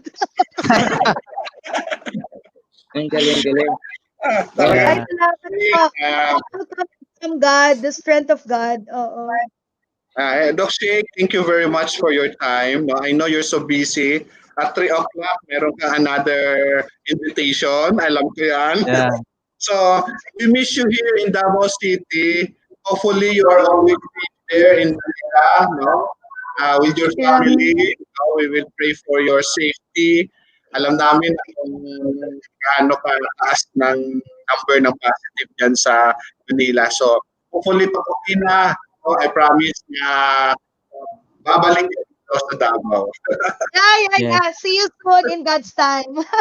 Yeah. Yeah. Okay. And Dr. Noy, we could not imagine the pandemic for 7 months now without Dr. Sheikh Hokson guiding us. Thank you very much as an institution. So, Jimmy, can we have the certification for Dr. Sheikh? Yes, allow me to write a citation of the Certificate of Appreciation prepared for our dear speaker this afternoon. Certificate of Appreciation is given to Dr. Sheila Marie Guevara Hoxon for her invaluable time and effort rendered as speaker during the Regional Psychosocial and Wellness Kumustahan with Teachers, given this 30th day of September at DepEd Regional Office 11, F. Torres Street, Davao City. Signed, Dr. Evelyn R. Fitalvero, CESO 4, Officer in Charge, Office of the Regional Director here in DepEd Region 11. A virtual applause to our dear Dr. Sheikh Hokson, an institution for mental health in the Philippines and worldwide. Ay, Sana, ganun. sana bumalik ulit si Doc Sheikh dito, Doc Kuwa. Opo ba? Kahit po sa mga heads ninyo. Yes, ang galing, ang Public galing. po tayo. Thank you po. God bless Really, po. sa mindfulness activity. Magpapa-mindfulness po tayo pag marami ng oras. Yes, Take care po. Thank you, Doc Sheikh. See you. Thank you. More Thank you po. blessings to you, Dr. Sheikh. God bless. Thank you, We dear. would God like bless. also to invite or encourage our viewers, our teachers, to ask questions, ask question and give comments, so that you can also feel the mindfulness of your activities to express, yung mga feelings yun dyan na parang hindi mailabas. So this is now the right time for you to ilabas po natin at magtanong sa mga doktor, no? Ayan. I-post ulit, Sir Mike, yung mga questions na yun. Hello po. Mainit na hapon po sila. Watching from Barakatan National High School. Or Richie Robles, magandang hapon din sa'yo. Hi, Sir Richie. Good afternoon. Do you have Yes. questions from our viewers, Teacher Mai? Okay, siguro iniipon nila mamaya, ano? Yes, Sir Rick. Baka sa open forum, sabay-sabay na pong ibibigay natin yung mga questions and hopefully our speakers will still be around. Sir Rick, right? Ma'am Maureen? Yes. Before Yes, Sir anything else, Jimmy. mag-a-announce na naman po tayo ng ating winners or winner. Kasi siyam sila, no? Sila po yung makakatanggap ng load, no? Abangan nila kung magkano, 200, no? 200 yung aming nilaan na premyo nila doon sa Wow. trivia. Opo. So kanina natawag ko na, medyo nagkamali pala ako sa principal kanina. I'm very sorry, no? Yung ikalawa nating winner, si Miss Richelle Bibat, no? Si Miss Richelle Bibat, no, ng Talomo National High School, no? Ang kanyang punong guro si Milrose Yvette Gultiano. Siya yung principal na nabanggit ko kanina. I'm sorry, no? Siya po yung principal ni Richelle Bibat ng Talomo National High School. Winner po kayo, makakatanggap kayo ng 200 na load at mag-abang lang po kayo. Meron pa kaming mga trivia.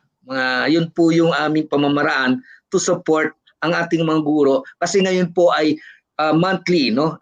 Buwan ng ating mga guro. Kaya kami, katulad ng sinabi ng ating director, nandito lang po kami sa Region 11. Sa amin sa ICT, just call our name and we will be there for you. Wow. Pwede ba yung kantahin, Sir Rick? Just call my name and we'll be there. Okay. All Ang right. galing-galing ni Sir Jimmy, not only for he was the ano kanina, but of course in the singing Naging instant, expression pa ba yan? instant client ni Doc Shake. Yes, Yes ang galing po. Versatile Yes. si, si Sir Jimmy. Okay, All right. tuloy-tuloy po tayo. We will going to proceed to our next speaker. No? Yes, Sir Rick and Ma'am Maureen, with your permission, allow me to introduce our second speaker, another equally important and very capable speaker this afternoon. Our next speaker is otherwise known as Doc Ronnie, as he has been an educator for more than 30 years. Parang edad ko ito actually, no? Serving in various capacities, which included being a high school principal, education program head, director for student services, OIC director for community extension, and dean of college. She finished her Doctor of Education degree from the University of Mindanao in 2012, and the title of her qualitative dissertation was Teacher Facilitated Cheating in National Achievement Test, Fact or Fiction.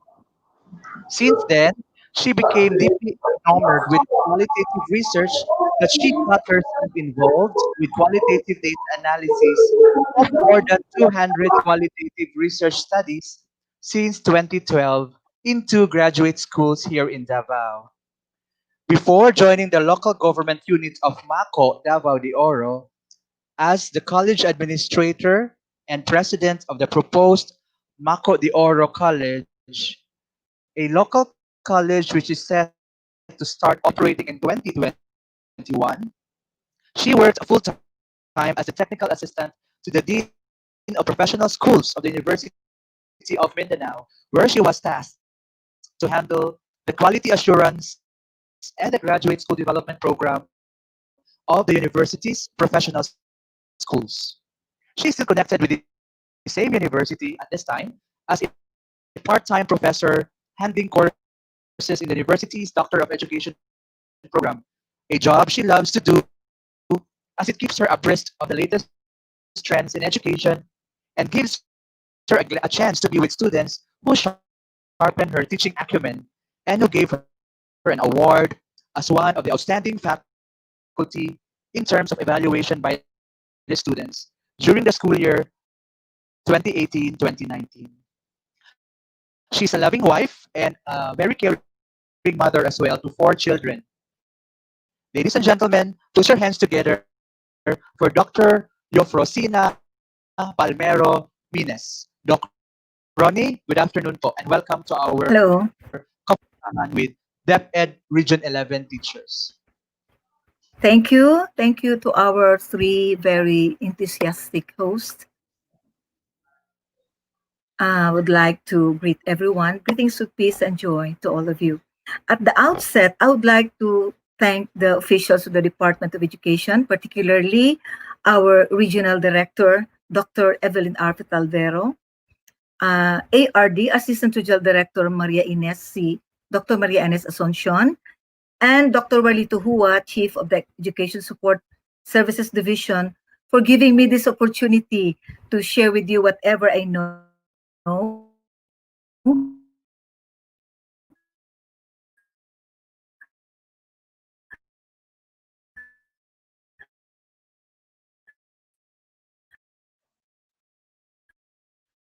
Sorry, meron tayong technical glitches, no? May network issue si Dr. Mines. Ah, yun nga minsan ng ating mga problema ngayon, no? Yan din nakakadagdag ng mga stress. We in IT, that's one, ayun, bumalik. So, Yeah. okay. I wonder what's Dr. wrong. Mines, Yes. yes. Are my slides ready? Ready na po yung aking presentation? Hello? Ito, nakakadagdag nga ng stress. Yes, there it is.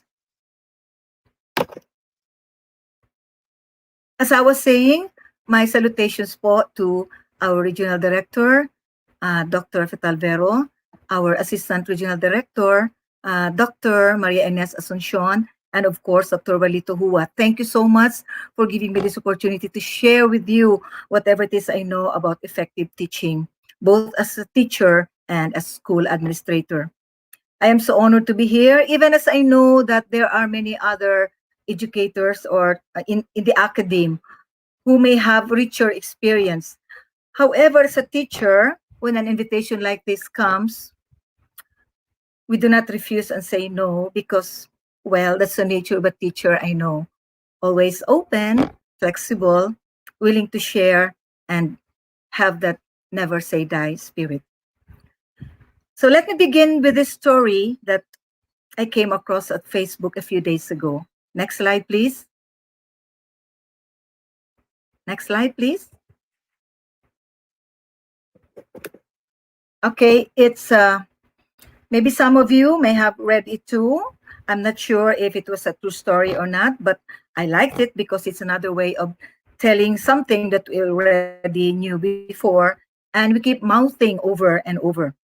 In my case, I was struck by how simple it was and how it created a certain ripple in me, and reminding me of that important maxim, which later we shall uncover. So the story goes like this. It's a beautiful day outside and you decide to go for a stroll. You drop by your favorite coffee shop to pick up your favorite brew. And as you turn around from the pickup counter, someone accidentally bumps into you. And as a result, half of your coffee ends up splashing all over the floor. The question posed to you is, why did you spill the coffee? For most of us, please, next slide. The easy answer would be because that person bumped into you and sort of jarred you. If he didn't bump you, you wouldn't have spilled your coffee. And that is true, right? Or that maybe you were not so keen to your surroundings and did not see the other person coming. If you did, you would have avoided being bumped on on both sides, okay? So also correct. But both of these are almost beyond the point if we were to consider the situation on another level, on a more literal level. Now, according to the storyteller, the reason why you spilled your coffee is because your cup was full of coffee. If that cup was filled with hot choco, you would have spilled hot choco. If the cup was filled with lemon juice, you would have spilled your lemon juice.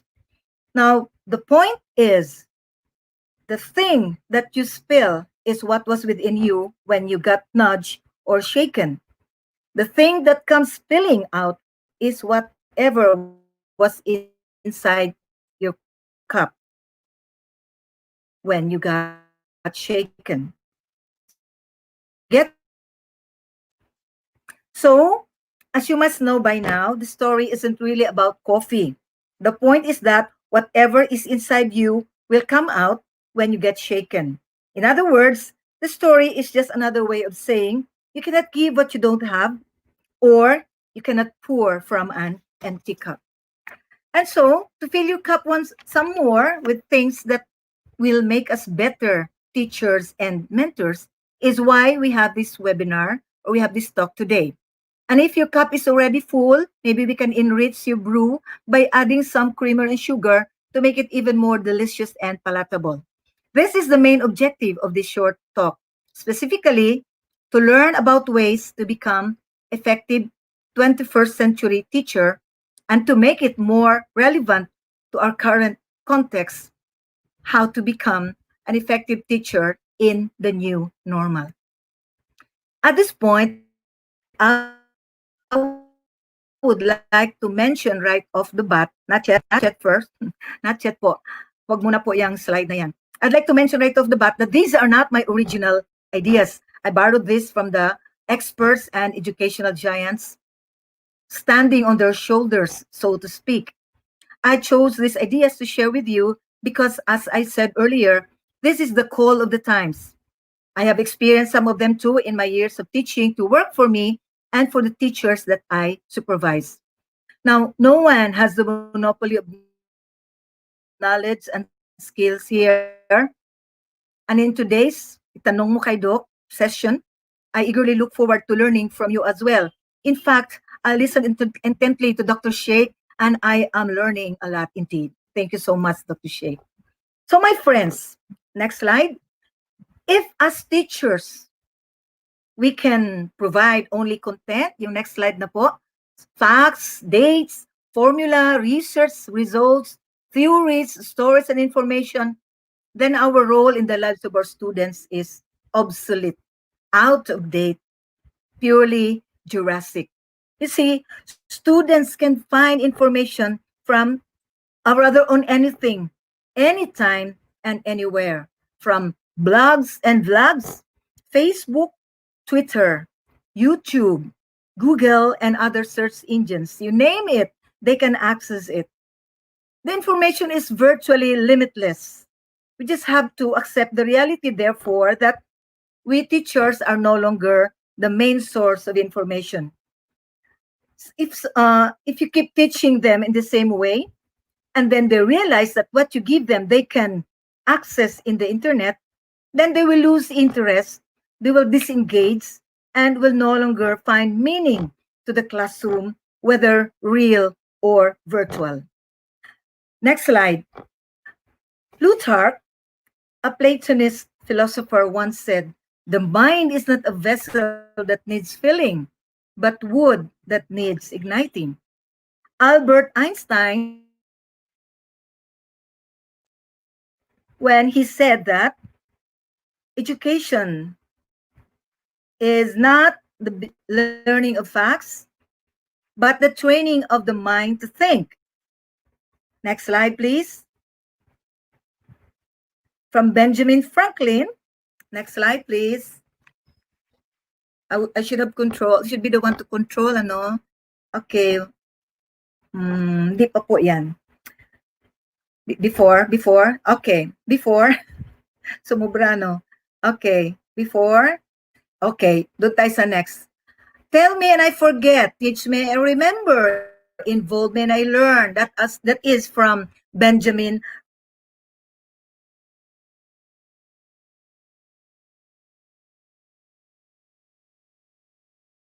It's a VUCA world.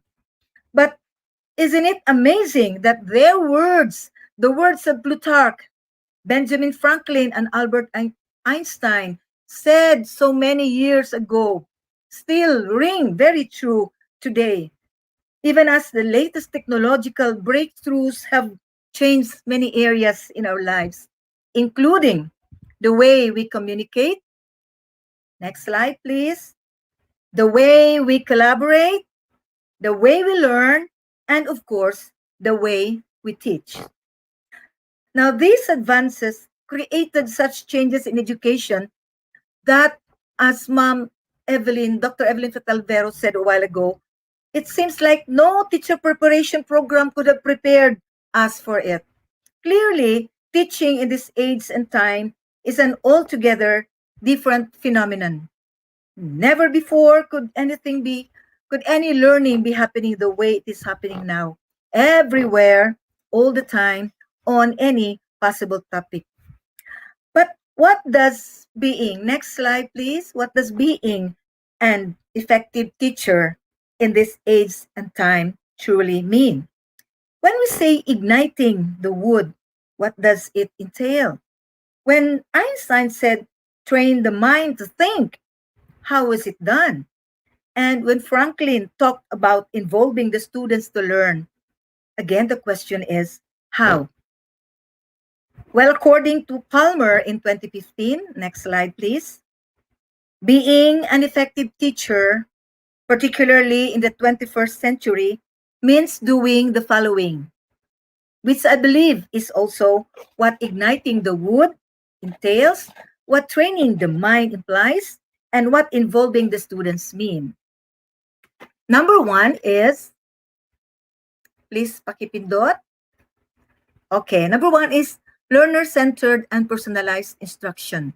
Now, this implies taking into account the learner's experiences, talents, personalities, social backgrounds, and needs.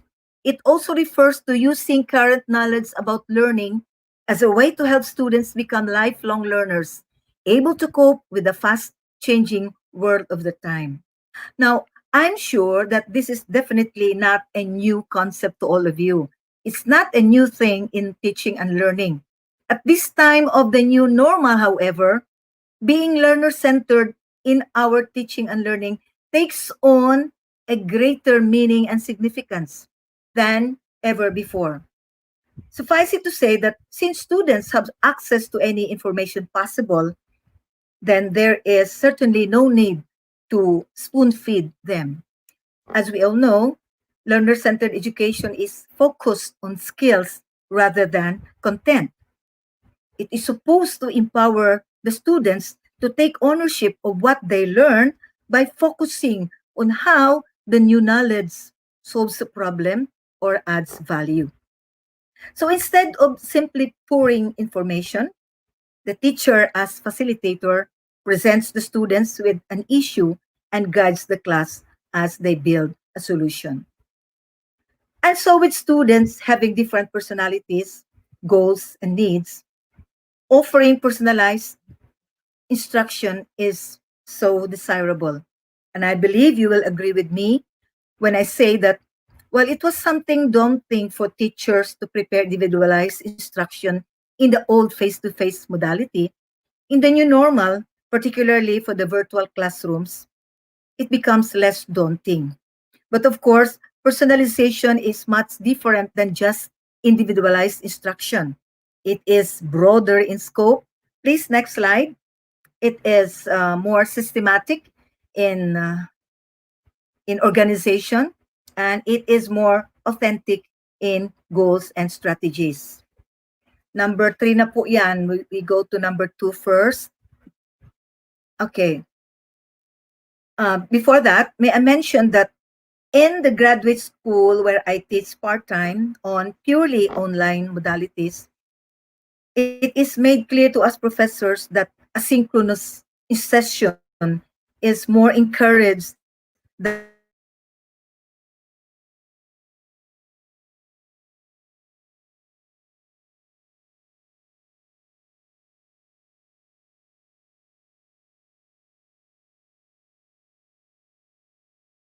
asynchronous session allows Okay. Okay. Yes, Sir Rick. May tech problem. Yan ang mga I'm sorry hinaharap po. natin, no? Sa ating I'm sorry po. new normal. Okay. Are you there, Doc? Doc Nines? Yes, I'm sorry po Okay. at meron No tayong problem. Yan po yung distraction. ating new normal ngayon. Opo nga. Yes po. Nagkakaroon talaga So, ng ng interruption ganitong because of glitches the po, internet. Yes. normal Opo. po. Sige, I'll pick up from there. So as I was saying, In our school, we are encouraged more to give asynchronous sessions than synchronous, which actually is from virtual meeting venues like Zoom, Google Meet, or Blackboard Collaborate. Now, this is in consideration of the fact that not everyone will have the same level of connectivity or capabilities. A certain degree of reasonable leniency in dealing with students in the virtual classroom is encouraged and called for. And if that was needed in the case of professional students in the graduate school, then I believe it is all the more needed in the case of grade school and high school levels. They could certainly use that leniency and understanding so much more. That is also somehow being learner centered. Number two, mapaaga po yung ating slide. Nauna po yung slide before my spiel.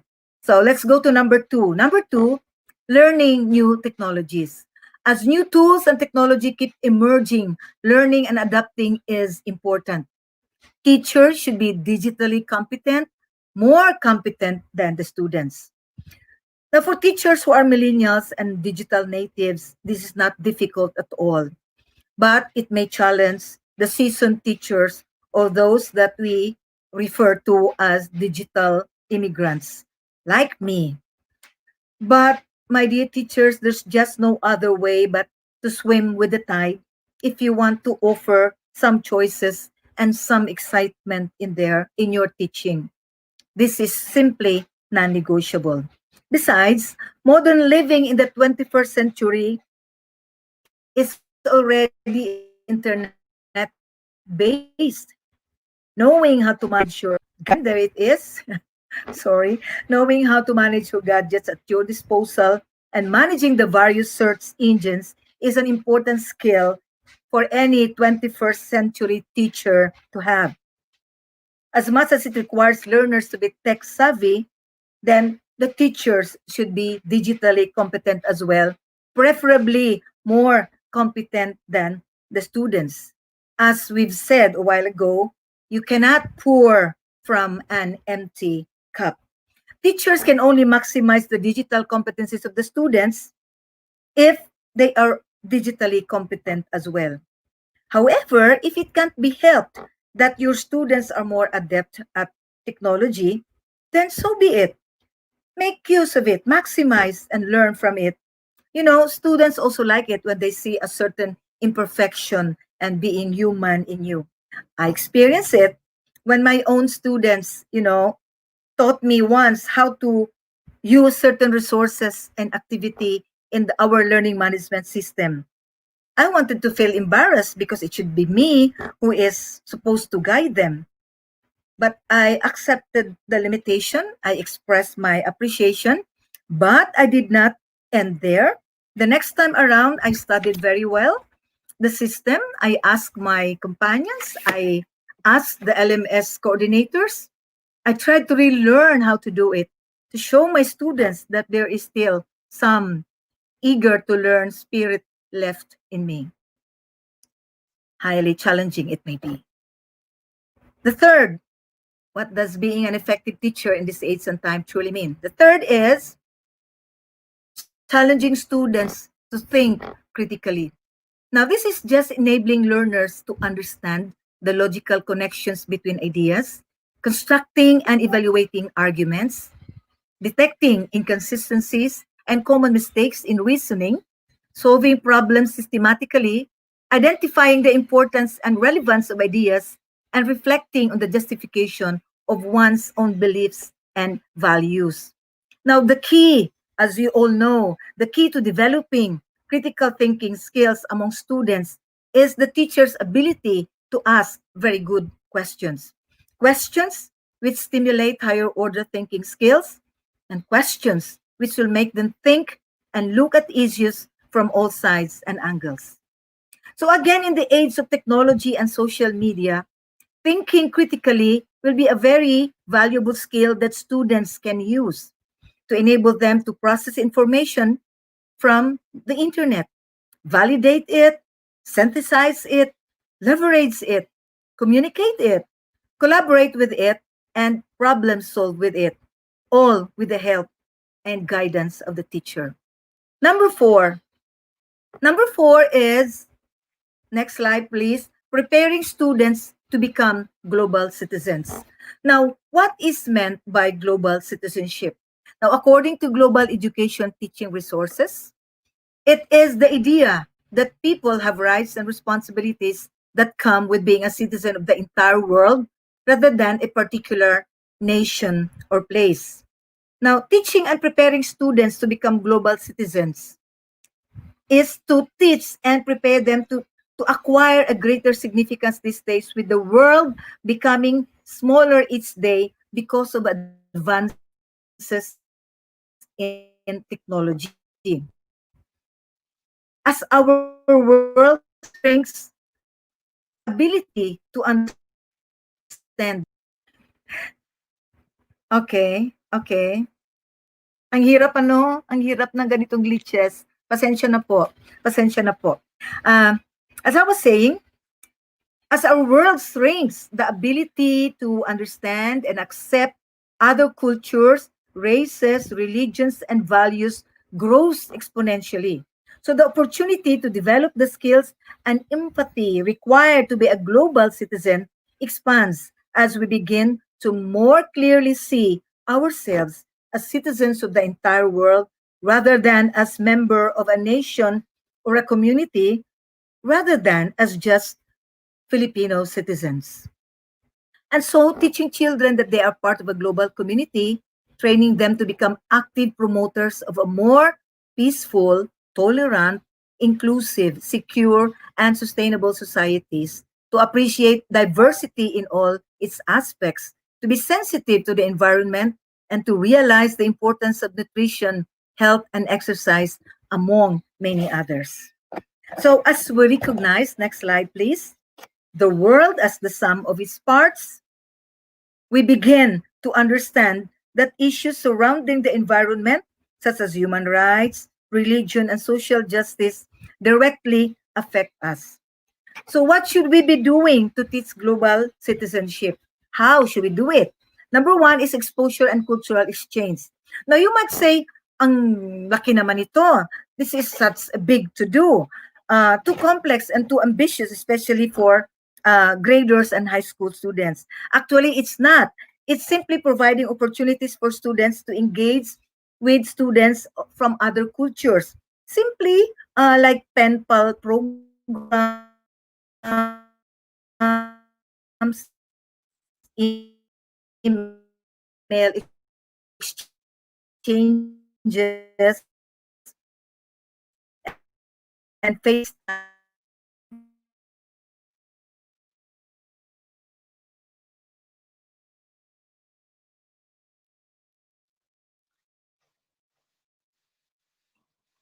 Hello? Yes. Yan po Okay. yung ating Again, we kinakain experience, natin. No, mga yeah. aba, no? Yan yung mga talagang biglang pumapasok sa ating mga program, yung internet glitch or issue of network, no? O buong Pilipinas po yan. So, habang nihintay natin si Dr. Mines, no? Announce ko po ulit yung ating winner na guro natin. Actually, na-receive na nung ating mga guro yung mga nabanggit natin kanina, yung ating premyo na load, no? Isa yan sa mga pamamaraan namin para suportahan natin yung mga ginagawa ng ating mga guro sa patnubay ng ating chief. O, ayan na si Dr. Mines. Okay lang yan. Ang hirap po Yes, ma'am. Yan po yung Okay lang po. Okay lang natin. po. Let us be ready for this kind of glitch. It Yes, comes with yes, the new normal. yes. Okay. Sige. So let me continue. Number two is ask questions. Provide more opportunities for students to be curious and ask questions.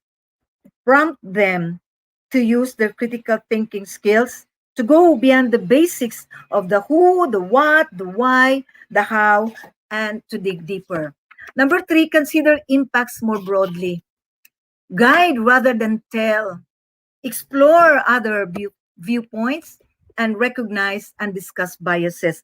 Dito na lang po ako mag-focus sa recognize and discuss biases. After all, the others are self-explanatory.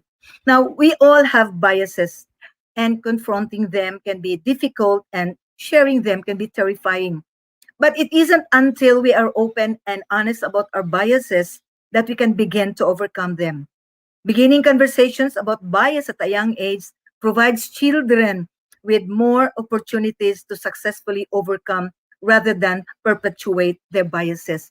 Actually, my experience po ako, I once attended a seminar, a convention wherein we were asked to talk about our biases. And at that time, my bias was with our Muslim brothers and sisters because that was what I heard from people around me, from my friends, from my classmates. So I was very shocked and Okay, so it's really very normal at this time on this kind Yes, of digital technology, Sir Rick.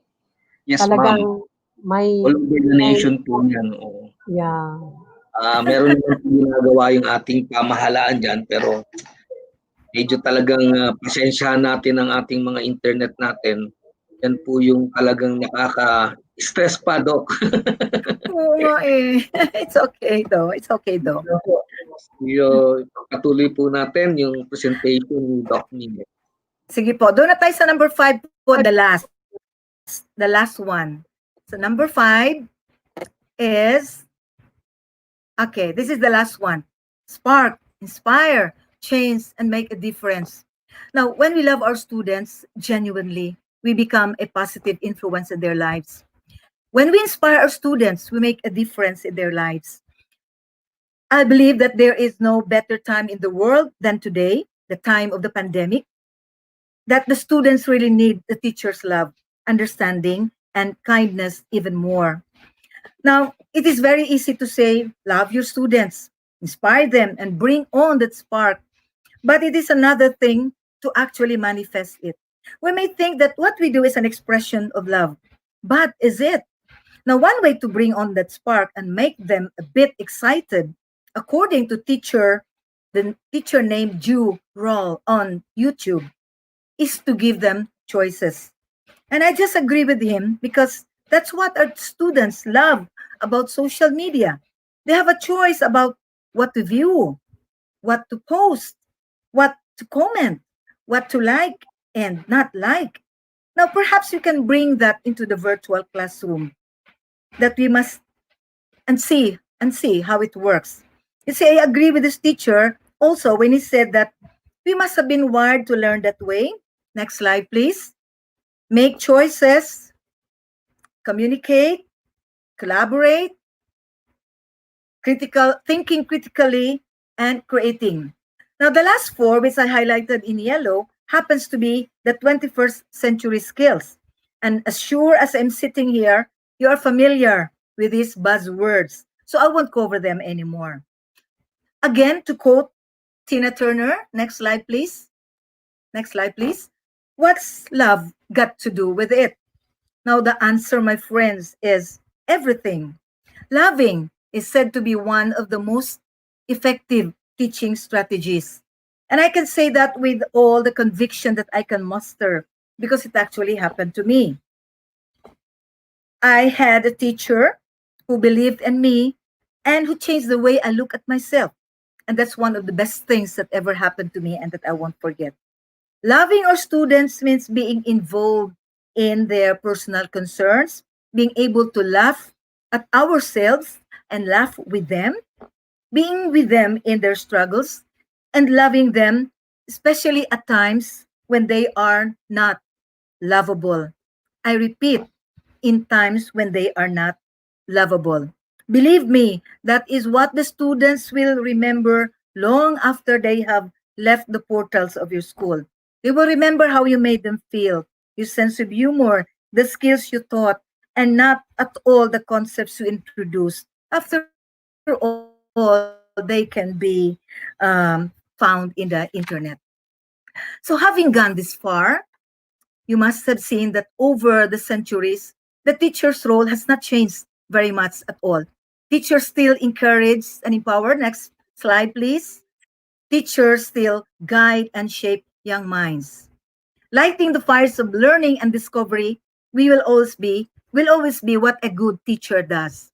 The difference for the teacher of the new normal is that he or she must adapt his or her skill to suit the needs and exigencies of the present. So do not worry, my dear teachers.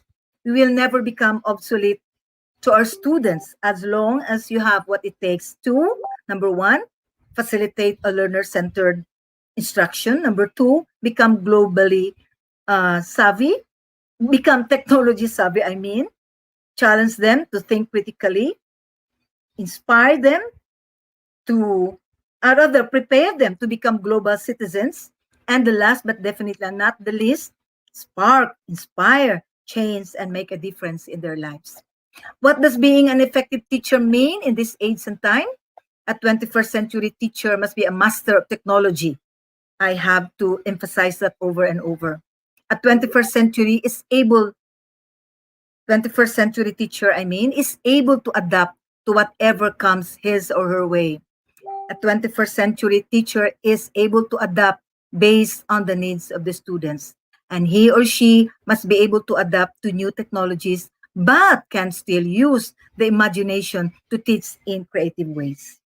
And so, to go back to the story of the spilled coffee, slide please, next slide. Let's go back to the story of the spilled coffee. The question now is, what do you wish to fill your cup with? If you're a politician, what would you fill your cup with? If you're a nurse, what will you fill your cup with? If you're a construction worker, last na po ito.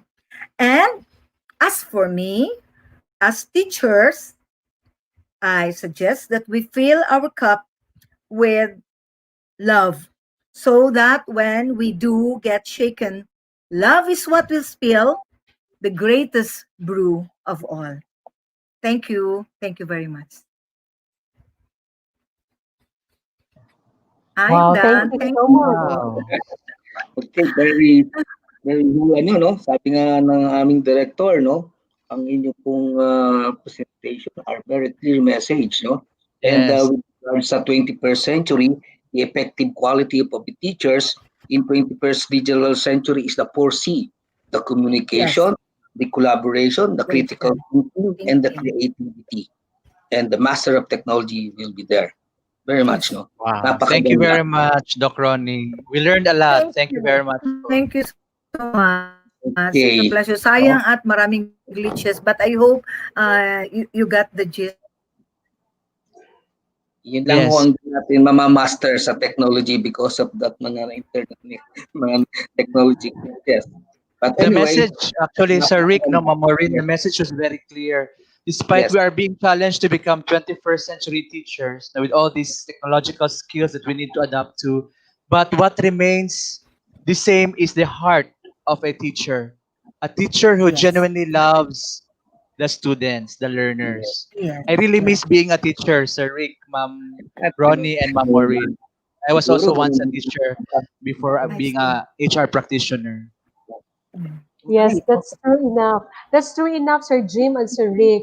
Mom Yes, Nines has always been very known and famous on her expertise as being the teacher. And of course, especially so in the advent of research and development. I heard her name several times. Thank And you. of Thank course, you. yes, ma'am. Thank And of you. course, you really are giving this time the spark, inspiring the teachers, change, and making a difference, not just only at this time, but all throughout the journey of being the teacher.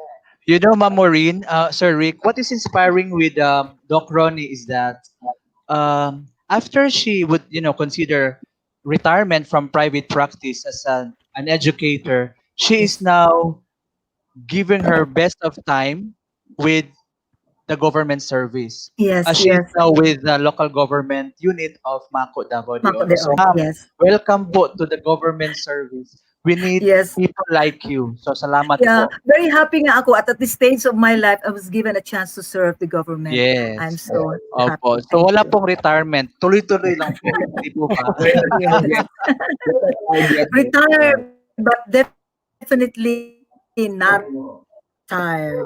Yes. And Yes. Yeah. who would ever think you are already dual citizen, right? Nasa mga Thank you. 40s pa lang po kayo eh, from your looks. Yeah. Doc Ronnie, di ba? Yes. Alright. And our Totoo. teachers, yung mga guru natin, Doc, is very happy, inspired to the presentation. Sabi nga nung isa nating viewer, uh, si Mr. Ocean Mariscal, indeed, we learn a lot.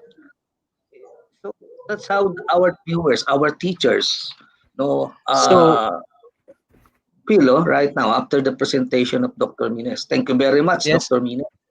My Sir Rick pleasure. My and Ma'am pleasure. Maureen, no, we are also pleased, even up to this time, our Ma'am RD, Regional Director, is still joining us and really, glued in her seat while listening to the sharing of our first two speakers. So, Ma'am RD, thank you po for your perseverance Yeah, and yeah, patience yeah. up to this time, and she truly appreciates the Yes. sharing of our first two speakers. Congratulations po, Congratulations. Dr. Ronnie and Dr. Sheikh, for the good feedback from our regional director, Dr. Evelyn R. Fetalvero, CESO 4. Yes, and of course. So I'll be giving now the certificate of appreciation. Wow. Okay, Yeah. so this is it. Of course, from the Department of Education, Dr. Mines, and from the Department of Education, Region 11 is giving this certificate of appreciation to Dr. Eufrosina Palmero Mines on her invaluable time, effort rendered as a speaker during the Regional Psychosocial and Wellness Kamustahan with Teachers given today, the 30th day of September, at the Department of Education Regional Office 11, F. Torres Street, Davao City. Signed, Officer in Charge, Office of the Regional Director, Dr. Evelyn R. Vitalvero, CESO 4. Congratulations, ma'am. Thank you. Congratulations, Thank Dr. you so much. Mines. Thank you. My pleasure. Yeah. Our director is enjoying listening to the presentation. No? Despite of her busyness, she's still staying here, ma'am. No, so Yes, I congratulations, saw Dr. her. Mines. I saw her message. Thank you so much, ma'am. Thank you so much for making me part of Region 11 family. Thank you. Yes, and welcome po. Good luck po for next year in your new college. Yes, I thank think you. it's an LGU college in Mako, Davao de Davao Oro. de Oro. Yes, sir. I need that. Thank you so much. Hope to see you in person, Doc Ronnie. Di ba, Sir Rick and Ma'am Maureen? Yes, Yeah, me yes. too. We encourage all our viewers to Mm, send their questions sige po. para they will able also to interact to the presentation of our speaker. Okay, so Okay. we have, yes, we have pool of Yeah. competent speakers that we have now in our National Month celebration for our teachers. We are all teachers. Basically, we love education as our main theme of this on the celebration. So please take it away on our third speaker, Sir Jimmy Hisoro. I thank you very much, Ma'am Maureen, Sir Rick, with your permission again. And of course, we will not forget Dr. Warlito Hua, who invited all of our three speakers this afternoon. Sir, maraming salamat po for bringing this event happening right now. Our next speaker is a graduate of BS in Biology of Davao Doctors College. She was a former peer counselor for 4 years during her college days and became president of their organization. She finished her medicine degree from Davao Medical School Foundation in Davao City and spent her internship program with Southern Philippines Medical Center or SPMC. She worked as a resident physician at Tagum Doctors Hospital for 5 years and other hospitals like Mawab Flor de Lis Hospital and Medical Mission Hospital in Tagum City. She worked as a medical officer for in Davao de Oro's Provincial Health Office, and after a little over a year, she saw herself transferring to DepEd Tagum City Division as Medical Officer 3. She is now in such position for more than 2 years already. Ladies and gentlemen, Please, let's usher in our third, but not the least, of course, speaker for this afternoon, Dr. Daspir C. Sohal. Dr. Daspir, Magandang hapon, Doc. good afternoon po. Sorry na, Nakamute si Boss. nakamute po kanina. Anyway, good afternoon po. Warm greeting from Tagum City. Marinig po ako, no? Opo. Yes, All right. Dr. Thank you for your Suhal. patience, Dr. Yes. Daspir. Wow. Good afternoon. Good afternoon po. And very happy, stress-free, and healthy afternoon to our host, our RD, and Dr. Hua, and especially to the teachers who are watching us around now. And I also like to extend my How are gratitude. you? Okay, okay po. Do you, do you understand vernacular, Dr. Daspir? Or we will be running out of Opo. English here? Ay, hindi. Makaintindi Opo, po ako ng opo. Tagalog tsaka Bisaya po. Okay. All right. Okay. So I would like to Wow. give extend my gratitude to the regional office, especially to RD and Dr. Hua for this, no. So kamusta po ang mga guro natin? Okay pa ba? Or how's their health amidst pandemya? So kung hindi okay, it's still okay na not to be okay. And just feel free to ask questions po. Later, kung uh, may mga health problems or may mga stressful situation na related po sa health. So to formally start, no, alam natin lahat siguro na 2020 is an year of challenges. It's just like a rose with a package, no? There are thorns, there is a flower, a beauty to appreciate po. And thorns are challenges, no, that makes us mature and allow us to come up with strategies how to overcome. So siguro agree po tayong lahat na 2020 is a very different year. When we say it's a different year, there are changes, no? When there are changes, so it makes the person stressful because any change we need to have adjustment and adaptation, no? So we are being stressed and our health is affected. But the good thing about the 2020 is also that we become more helpful to each other, God fearing. Yung sabi na humble town tayo kasi we cannot do anything we realize in this year without God, no? So humility is developed. It is all, or we can say it's being restored. And of course, we focus back on our health, which is supposedly a very basic, no, sa atin. So for 2020, a message is very loud and clear that life is important. So let's live life. So not only spend life, but live our life happily and stress free and healthy. No? So I will give you some tips as a physician. So ang tips is do not overthink the COVID. Kasi na yun kahit saan siguro sa radio, sa FB, COVID talaga ang mauna mo marinig. Pinaka-famous is nowadays is COVID. So do not overthink it. Ika-second, do regular exercise.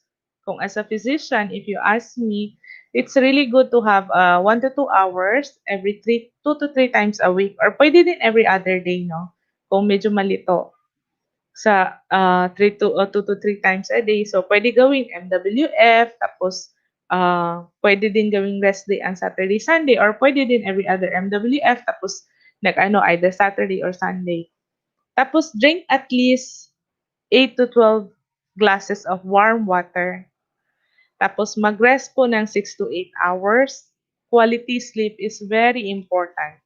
It's not the matter na siguro na kahit smaller yung hour of sleep, lalo na sa mga teachers na yun because they are busy with a lot of things. Pero if you have a quality sleep, you can recover it, no? So, ang another is avoid refined sugar and processed food for 2 to 3 days. Sorry, avoid refined sugar and processed foods, no? So, kung pwede, ano natin yung mga gaya ng carbohydrates, no? Yung nagkakain tayo ng candies, mga cakes, mga gano'n. Kung pwede i-avoid natin. Kasi yun yung readily available, especially kung busy tayo, no? Tapos, i-avoid din natin yung canned goods, especially yung nag-lockdown. Siguro madami sa atin nagkain ng processed food.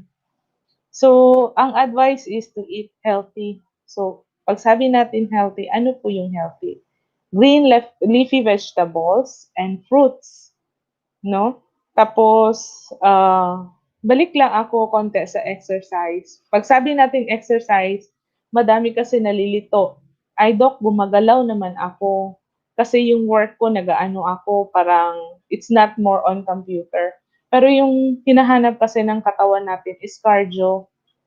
So, you can have fast walking, you can have kung ayaw mo naman ng jogging, fast walking is good, or biking, or you can lift up weights, no? Tapos mag-walk ka na naman ng fast walking. At least 1 to 2 hours, no? Tapos, pinaka-importante, do not forget to take multivitamins and minerals. Kung pwede, natural po yung source. Or organic, or hindi siya masyado synthetic. Kasi, multivitamins and minerals helps a lot in fighting infection, lalo na yung zinc, yung mga iba din mga minerals na needed sa body. The food we take kasi is not does not provide all the nutritions that we need sometimes, lalo na in this modern world kasi sabi natin na fresh yung food pero yun pala 2 to 3 days ago na pala yun naluluto or na-prepared yung pre-ingredients, ganon. Actually, the life goes out of the food after 2 to 3 days. So, as much as possible, freshly picked and freshly cooked and organic siya.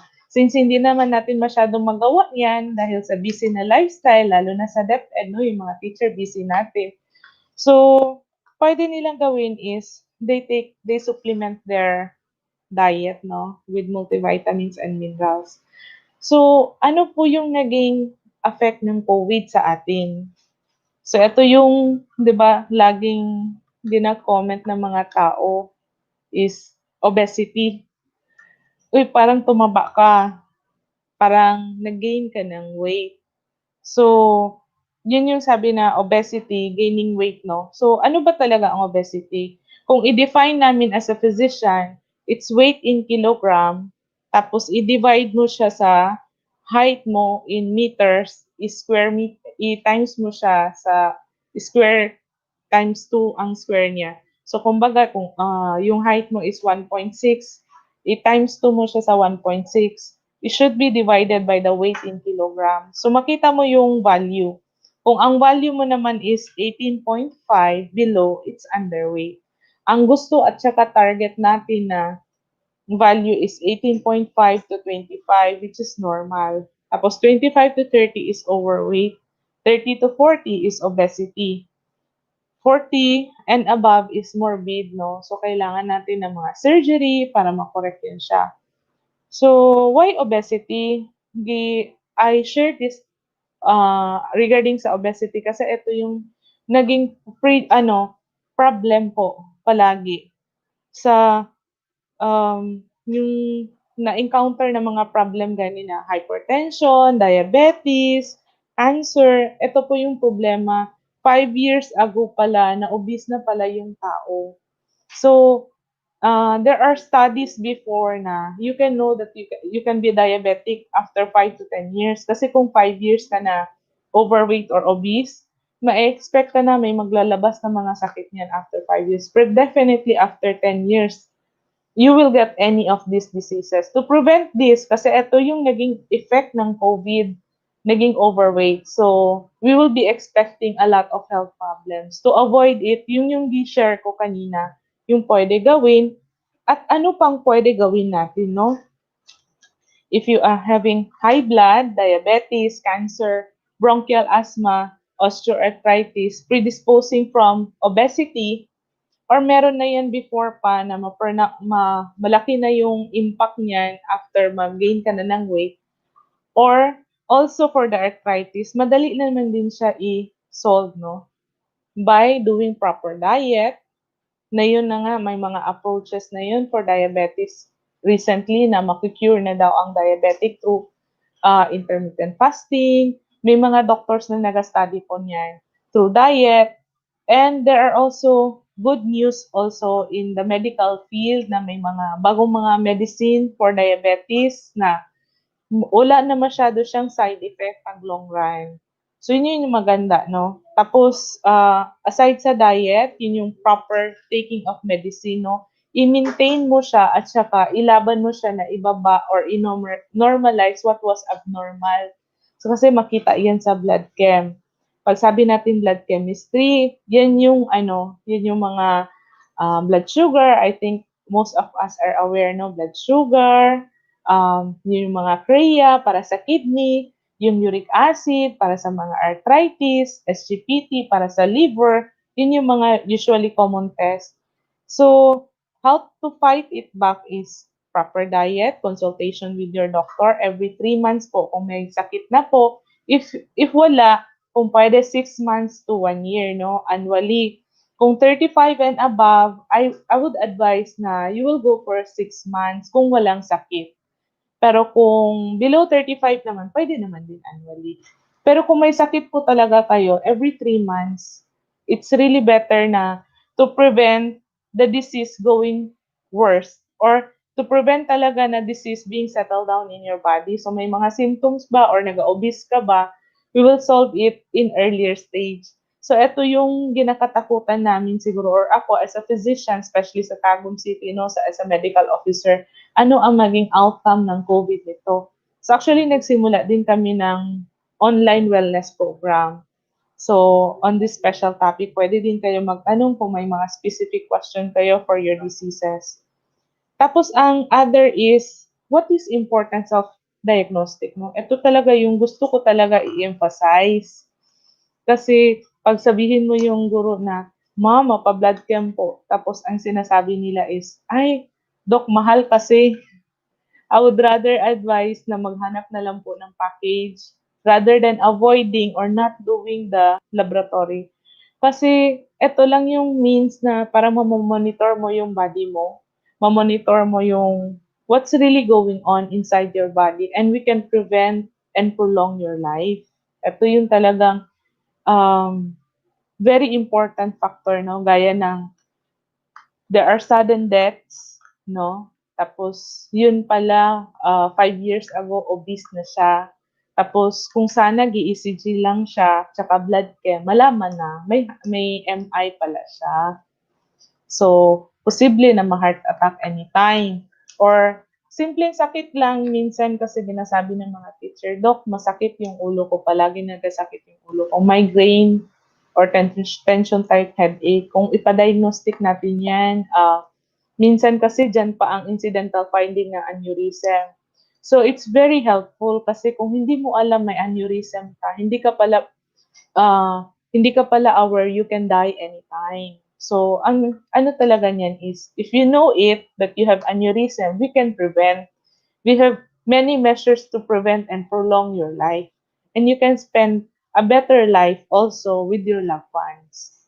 So, yun yung magandang side ng diagnostics na laboratory na gawin mo.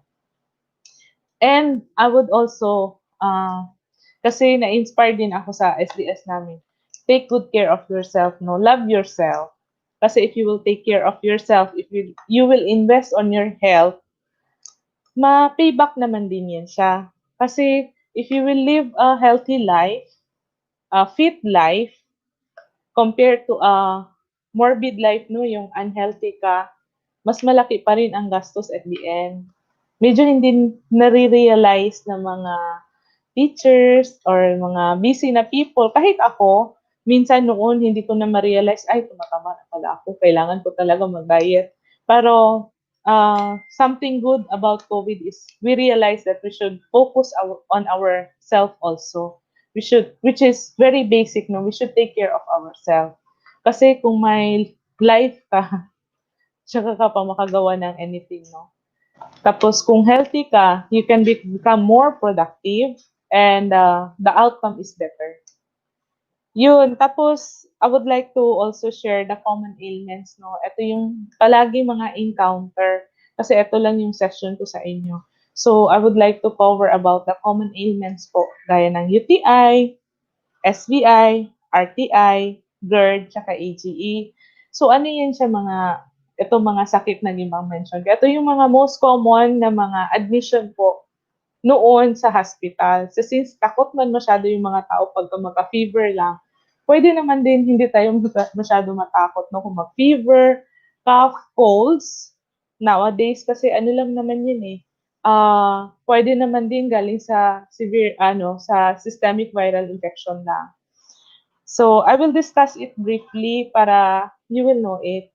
Pag sabi natin UTI, it's simply urinary tract infection po. So, there is an infection, pwede sa sa urinary bladder or sa urinary system natin, no?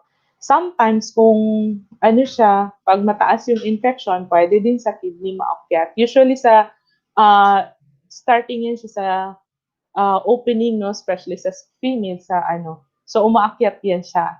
So paano natin na usually ginaano yung UTI? Kung ang pasyente laging naga-fever, naga-chills, eto talaga yung pinaka-importante kung naga-chills, naga-body malaise, huwag magtakot agad ng COVID. Baka nga UTI lang. Tapos masakit mag-ihi, masakit yung likod. So pwede kayo mapunta sa hospital na mapa-urinalysis, mapa-CBC. Tapos madali na lang man din magpa-medical consultation through lang, virtual. Pwede po yung sa messenger o ganun. Hindi naman masyado siya kailangan na i-auscultate kasi gina-accredit naman din. Tapos yung SVI, ano yung SVI? Systemic viral infection po. You have colds, cough, parang COVID-like symptoms, no? Kasi viral din nandin yung COVID. Pero 2 to 3 days, after 2 to 3 days, wala na yan usually.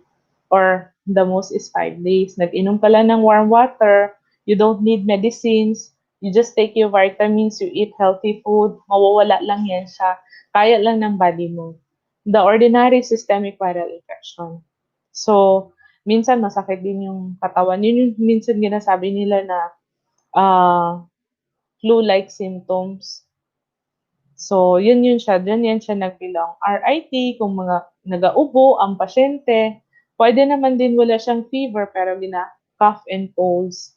Pwede naman din tayo mapacheck up sa doktor. Pero kung medyo prolonged, tapos nakikita mo, nagalisod ka na ginhawa, pwede naman din tayo magtawag ng hotline sa LGU natin para natin na i-observe man, hindi lang, kung pwede, hindi lang tayo magtakot kasi yung iba hindi naman mapa-consultation kasi baka ma-diagnose ng COVID, no? Hindi naman siya ganun. Pero kung mapa-early diagnosis kayo or mapa-check up kayo, at least bigyan naman ng medication. Tapos, ang sunod naman is GERD. Ano yung GERD? Yun yung sabi ng palaging sinasabi na, Dok, mahapdos yung kuto-kuto ko or yung stomach ko is I don't feel being full. Tapos, hapdos talaga siya, parang acid na umaakyat. So, yun siya. Tapos, iba naman din yung peptic ulcer. Kasi ginasabi nila, ay, gi-ulcer ako. Yun pala, GERD lang pala. So, pag sabi natin ulcer, mapacheck tayo na blood test. H. pylori kasi yung test niyan. Kung ma-positive ang H. pylori test, dyan talaga tayo makasabi na, ay, may peptic ulcer disease pala siya. Tapos yung GERD naman is ordinary, matreated lang naman din sa mga medicine, ginagaya ng antacids, mga proton pump inhibitor. Kung kilala niyo si omeprazole, alam ko na may GERD talaga yung mga persons usually na kilalang kilala nila si omeprazole, mga ranitidine, mga ganun. So, ganun yun siya. Madali naman din siya ang GERD through diet and proper medication. Tapos, kung sabi natin na AGE, LBM, ang symptoms also belong to COVID. wag lang din masyadong matakot kasi baka lang nagkain ka lang na medyo hindi malinis yung pagka-prepared sa restaurant. Pwede na nagka-amoeba lang or may LBM lang na ordinary na medyo madami yung bacteria. So yun. So it's very easily treatable, stool exam lang naman. So just don't be afraid if you have COVID-like symptoms. Pwede naman din yung dati naman na common ailment, yun pala yung ano mo. So yun. So I think you had learned about it. May gusto lang talaga ako i-share na knowledge about hormones. Kasi when I was preparing na my presentation, so I was thinking kung ano yung pinakamagandang topic.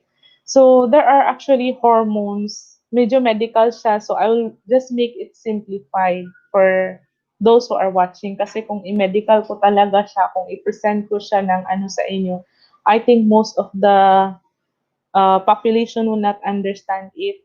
I will just simplify it for layman, no?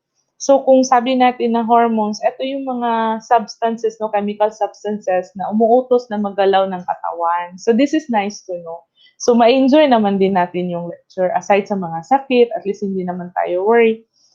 At least mas stress-free, no? Kasi isa din yun siya, nagasakit ang mga tao, yun pala na stress na masyado. Kasi merry heart is really a medicine, is a good medicine. Kung masyado naman tayong stress, magkakasakit ka talaga because there is a scientific reason behind it kasi umaakyat yung cortisol mo. Pag umaakyat yung cortisol mo, dyan yung nag-tense yung mga muscles mo, magtaas yung blood pressure mo, tsaka ibang mga toxins no sa katawan mo. So I'll just share some hormones that are responsible for our body, no? Simula tayo sa babae, kay ladies first man daw usually. So sa ladies naman, yung may hormones is estrogen, no? That's a female sex hormone, one of the hormone responsible for teenage, no? To set. So pag mataas na yung estrogen sa babae, yun yung nag-aano ng puberty sa kanila, no? And is responsible for setting of puberty and produced primarily in ovaries. Tapos nag-regulate ng menstruation and maintain the pregnancy and keep the bones strong for women and men too. So ito yung pag ang babae naga-menopause, naga-drop down po yung estrogen. So naga-weaken po ang bones. So make sure na either you go for hormonal replacement therapy para sa mga teachers natin na they are getting to a retiring age, no? So it's better you drink milk, or if not, you also go for you have another option of taking the calcium supplements. And also, hormone like estrogen na may mga hormonal replacement therapy. You can go to your OB-GYN. And also na, pwede din na you can ask for the OB-GYN na mag-ano sa inyo, i-check yung matrix or ovary or okay pa ba yung estrogen level. Pwede naman yan mapahelp tayo sa kanila. So, ang sunod is progesterone. Pag sabi natin progesterone, ito yung responsible na after ovulation, mag-rise up yan siya para mag-prepare ng implantation sa baby. Kung hindi naman matuloy, mag-drop yan siya, yun yung mag-cause ng menstruation. So for prolactin sa babae, ito na hormones ha. So prolactin, ito yung ma-release na hormone from pituitary gland after pregnancy. This is the responsible for producing milk, no? Ito yung mga usually problem din sa mga babae pag nag-anak tapos wala naman gatas kasi hindi masyado na-release po yung prolactin. So, this is usually for the women, no? For breastfeeding. So, sa male naman tayo. So, sa male is testosterone. So, it's the male hormone, sex hormone, no? It also play a big role in women too. It contributes to sex drive and bones density and muscle strength. Ito yung kumbaga nagpapamacho sa katawan na lalaki kasi this hormone is really responsible for them. So kaya mapansin nyo pag medyo age na ang lalaki, medyo nag-ano din yung muscles kasi yung testosterone level is nagababa na din po.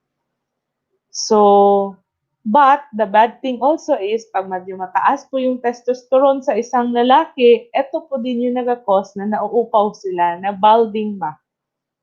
So, another hormone is insulin. Yung kung diabetic ka, you are very familiar with the insulin, no? Pag sabi mo na diabetic, alam na alam nila yung insulin. Ito yung kasi yung responsible na after eating, cells in your pancreas release insulin that shuttles the glucose from your bloodstream into your body tissue to use it as energy later. So, kumbaga, yung pagkain natin, mag-breakdown yung sugar, no? So, ang nangyayari is, madami masyado pong sugar sa katawan, sa blood. So, kailangan yan siya ng muscles, no? Para ito kasi yung ginagamit niya para maano ng energy. Kumbaga, ito yung pera. Pero, kailangan ito dadalhin ng tao. Yan yung insulin. Kasi kung wala nagpipick up ng pera na yan, ibibigay sa muscle, hindi ito siya ma-convert ng energy.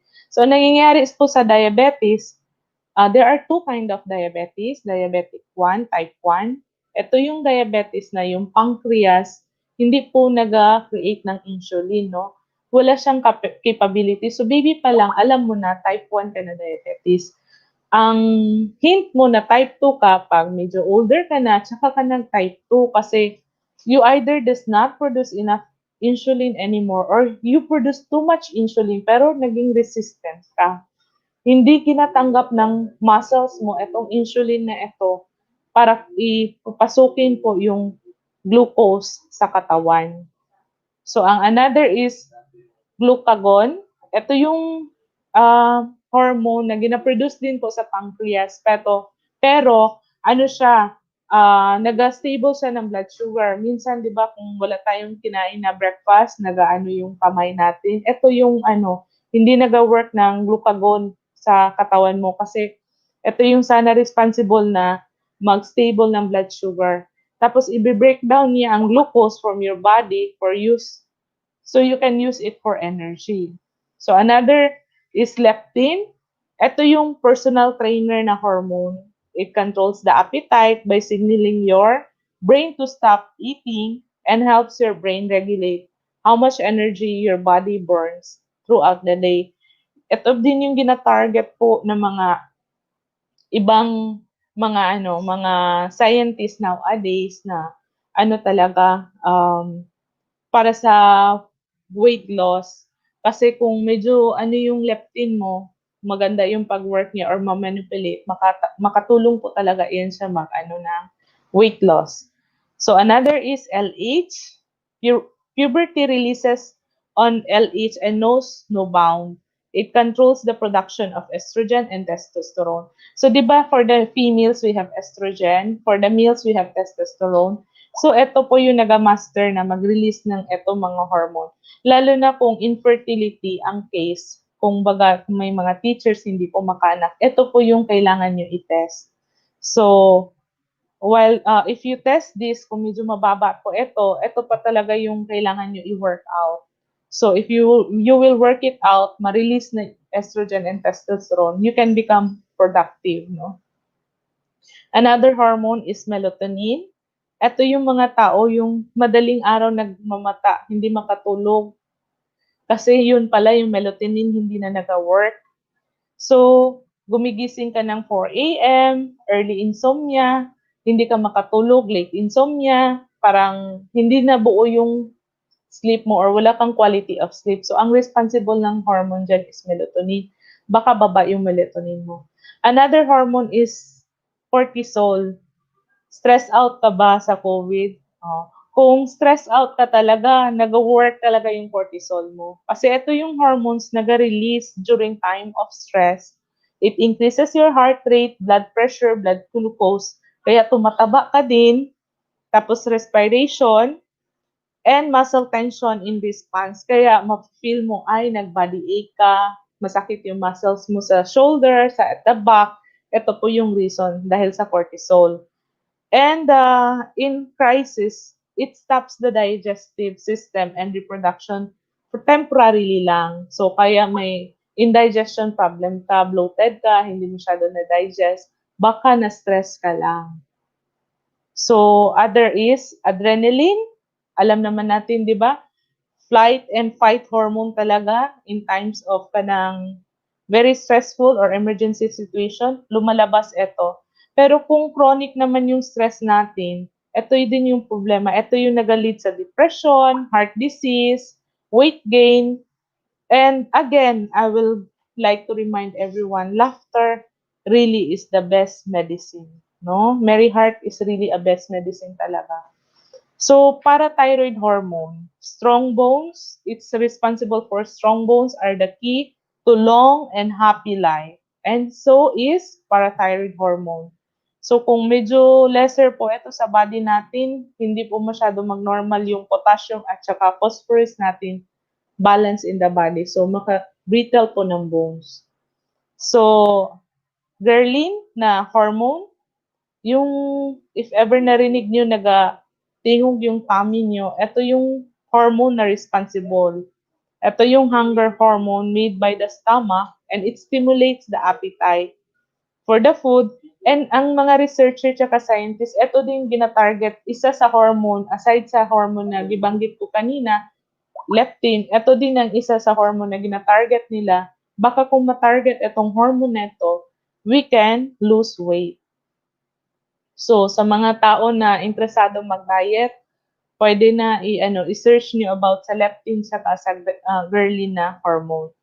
So, last not the least, aldosterone na hormone.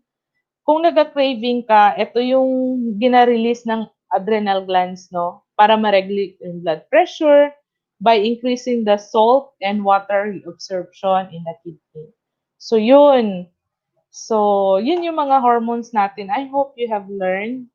And I want to give more time sa mga question and answer. Baka may mga gusto kayo na question and answers later. And I would also like to remind how to avoid COVID, no? So since COVID is everywhere now, just don't be stressful. And aside from that, we will follow what is given to us, no, by our LGU and DOH, like proper hand washing kasi it's a viral infection. Hindi siya siguro na intindihan ng in detail kasi we still need more research and studies on it and vaccination and so far and so on. Pero ang pinakasimple lang pwede natin gawin na yun is stay healthy, stay stress-free, and always keep social distancing. For this time lang talaga, pag once wala na ang COVID, babalik na naman din tayo sa dati natin normal. So ano lang muna tayo, mag-adjust lang muna. And always have a proper hygiene, gaya ng kung galing ka sa biyahe na madami ka nag-contact, kung pwede, you change your clothes and you take a bath. Tapos kung nag-touch ka ng mga particular na mga things, you wash your hand or you use alcohol or hand sanitizer. Why alcohol and what percentage, no? Dapat 70 and above or 70 to 80. Kung 90 naman, it will also have effect on your skin. Kung below 70 naman, hindi siya masyado effective. So, hindi masyado mamatay yung mga germs. Pero the best is soap and water. Kasi pag gamit mo ng soap, may salt yan siya, mabuak yung body ng virus. So, yun. And drink a lot of warm water kasi we have lymphatics. We have our own immune system. Our lymphatic system will excrete that virus, no? Or any toxin in our body. And then para ma-regulate itong lymphatic system, how does it work? You just drink a lot of warm water and you walk. Kasi kung hindi ka maglalakad, hindi talaga yan ma-circulate. Kasi circulatory system din yan siya eh. So, yun. And take good care of yourself. And love yourself and others. So, stay safe, everyone. Yun lang po. Thank you.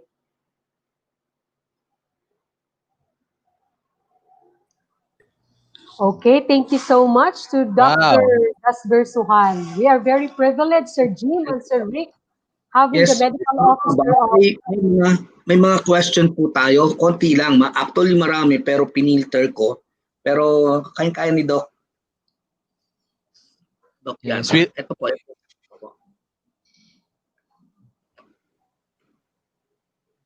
Sige po, sir. Yun pong hyperacidity po ba? Same lang po yung sintomas ng COVID? From Jennifer Gasulia or Calya. Okay. Pag sabi natin hyperacidity, it could be because of stress, no? Or it could be GERD. Pag sabi natin po GERD, ano yan siya? Parang nafe-feel mo na may umaakyat na acid. Tapos minsan, kung nakahigda ka, you feel na little bit ka ng para kang gina-choke. Pero pag sabi natin sa COVID is nahihirapan ka talaga ng ginhawa. So medyo iba po talaga sila. Tapos, pag minsan kasi layman lang talaga po yung hyperacidity. Yun pala, nag-peptic ulcer na pala yung pasyente, mahapdo. So, it's really better to have a blood check-up na peptic ulcer. For peptic ulcer, we have H. pylori. Pero kung simple naman yung symptoms mo, hindi naman gaano ka-hapdos, i-observe mo muna for how many days kasi baka na ano lang yan, na-stress ka lang. So, stress lang pala yung dali. Yun lang po. Okay, Jennifer, sana nasagot ni Doc yung iyong katanungan. Meron pa po tayo, Doc, ito.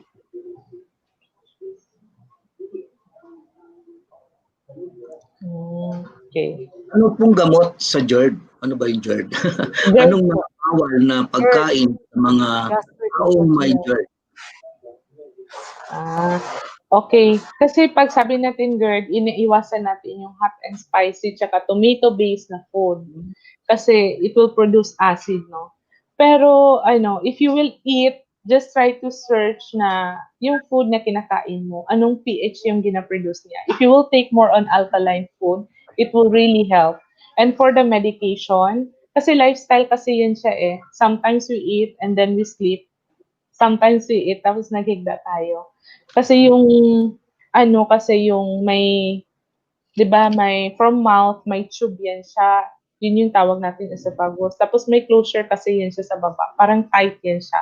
So minsan kung nakahigda hindi pa masyado na digest, bumalik, naka-reflux. Yan yun siya. Reflux lang yan siya, simple lang. So yung for the medicine naman, you can use any kind of antacid and proton pump inhibitor.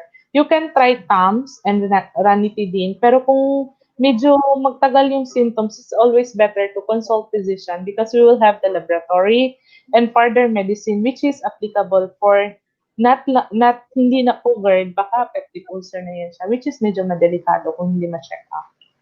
Yun. Marian, no? Pag mga medyo ano daw, kailangan pumunta ka na daw, magpa-lab test ka na. Okay. So, isa na lang, Doc, ha? I hope hindi ko ano. Okay hindi lang. Meron pong merong isang katanungan dito. Sandali. Kita ko na yun. GERD.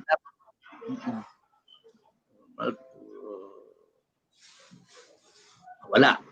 Ito, Okay. I think, Sir Rick, may naka-flash po dito. Doc, Yun, pag yun. asymptomatic po ba, wala po pa talagang symptoms? Okay, I think nalito siya kasi ano, sa amin physician, it's very clear. Pag sabi mo asymptomatic, kasi may A yan siya, wala ka Yeah. pa, totoo pala, talaga po na walang symptoms. So, you're just living normally, you don't have fever. I think that's COVID related, no? You don't have fever, you don't have cough, you don't have body malaise. Yun siya. Pag sabi na asymptomatic, wala ka talaga mararamdaman na abnormal na mga things. Yun. Correct. Pag inuubo So how ka, do we know, Doc? Rick, How can somebody be helped kung halimbawa asymptomatic siya tapos may mga doubts siya of having COVID-19? So what would be the best thing a teacher can do? Okay. Kasi sabi natin mo, COVID is everywhere. Pero tsaka ka na lang siguro mapa-swab test unuhay kung na-close contact ka talaga sa COVID positive. Kasi wala ka naman din symptoms, no? So, it's, ano bang din ang sabihin mo sa hotline kung wala kang close contact na PUI? So, tsaka na lang kung may close contact ka, example na lang natin para mas maintindihan. I went to a party and I shake hands. Nakalimutan ko, bigla lang na-shake hands or bigla lang kami nagka-close, nagkausap kami na more than how many hours. Tapos, medyo nipis yung mask. Positive pala yung person. Tapos, do asymptomatic ka, but you are responsible citizen, you call the hotline na, sir, ganito pala yung nangyari. Pwede pa po ako mapaswab test. That's the time siguro applicable. Okay. Sir Jim at saka Sir Rick, one more thing. Sir, Doc Sohan, this is a lived experience. I come to contact with several students during this, in the interview, even only in the chatting. They would like to ask, like, why they are experiencing nosebleed in these times of COVID pandemic. Maybe because of the mucous membrane is dry. Okay. Sige. Actually, kung tingnan natin no, sa World Health Organization, hindi po yan siya kasali. Kasi ang problema na yon, lahat ng symptom we try to relate with COVID. Kasi pandemya Mm. eh. So, we are trying to relating it. Actually, it's not related po. Kasi pag sabi natin nosebleed, it's maybe na the patient or the learner has nasal polyp before pa. So, medyo init na yun ang panahon, tapos biglang mag-ulan, tapos kung mainitan kasi, kung medyo fragile po yung sa loob ng yung ganito, kasi kung polyp yan siya, medyo fragile kasi yan siya, para siyang mass na nag-grow. So, kung ipa-check mo yan sa ENT, makita nila. So, naga-burst yan siya.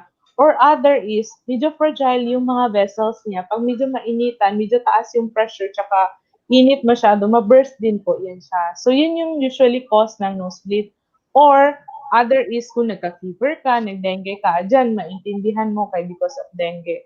Tapos, kung sabi nila naman COVID-related siya na nosebleed, I think that's very morbid na yan siya. Yan yung mga pasyente na sa loob ng hospital, na-intubate na, kasi nag-DIC na po. So, which is hindi siya applicable kung medyo nakikita natin yung mga learners na gina-acquaintance natin. So, yun siya.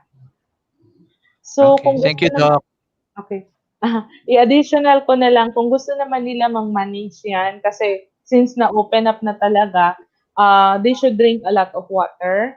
Ika-second, they should go to ENT, ipa-silip yung ilong. Eh baka may nasal polyp. Madali naman ipa-polypectomy yan sa true nasal approach lang. So, maano lang talaga, ma-cure. So mag-ano talaga, Doc, find time na mag-consult sa doctor and will not just self-medicate. Yes, Opo. tama yun. Well said. Sir Rick, Yung Ma'am Maureen, may isang question kasi dito I'd like to ask, okay. Doc. Yung Okay. about intermittent fasting raw po ba?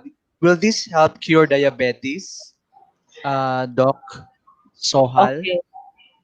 Okay, there are actually there are many researches nowadays. Kaya kung nakita niyo sikat na masyado yung ano yung sabi nila keto intermittent fasting. 'Di ba? Yes. Na-heard naman siguro.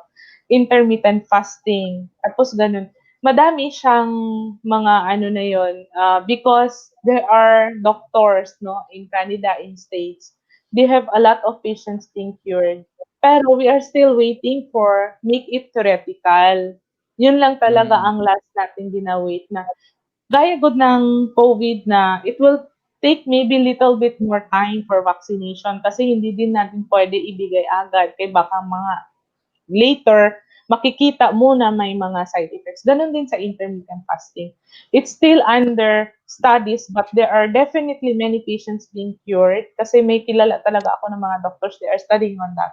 But one thing for sure, if you do intermittent fasting and you are not diabetic, or it will really help your liver. Kasi dyan Okay. nag-start. Yeah. Saka nag-rest yung gastrointestinal system mo. Kasi Yes, yes. you give them rest to become normal. So, ito yung ginaano nila. Tapos, ang fasting is still not new to us. It was noon pa daw yan.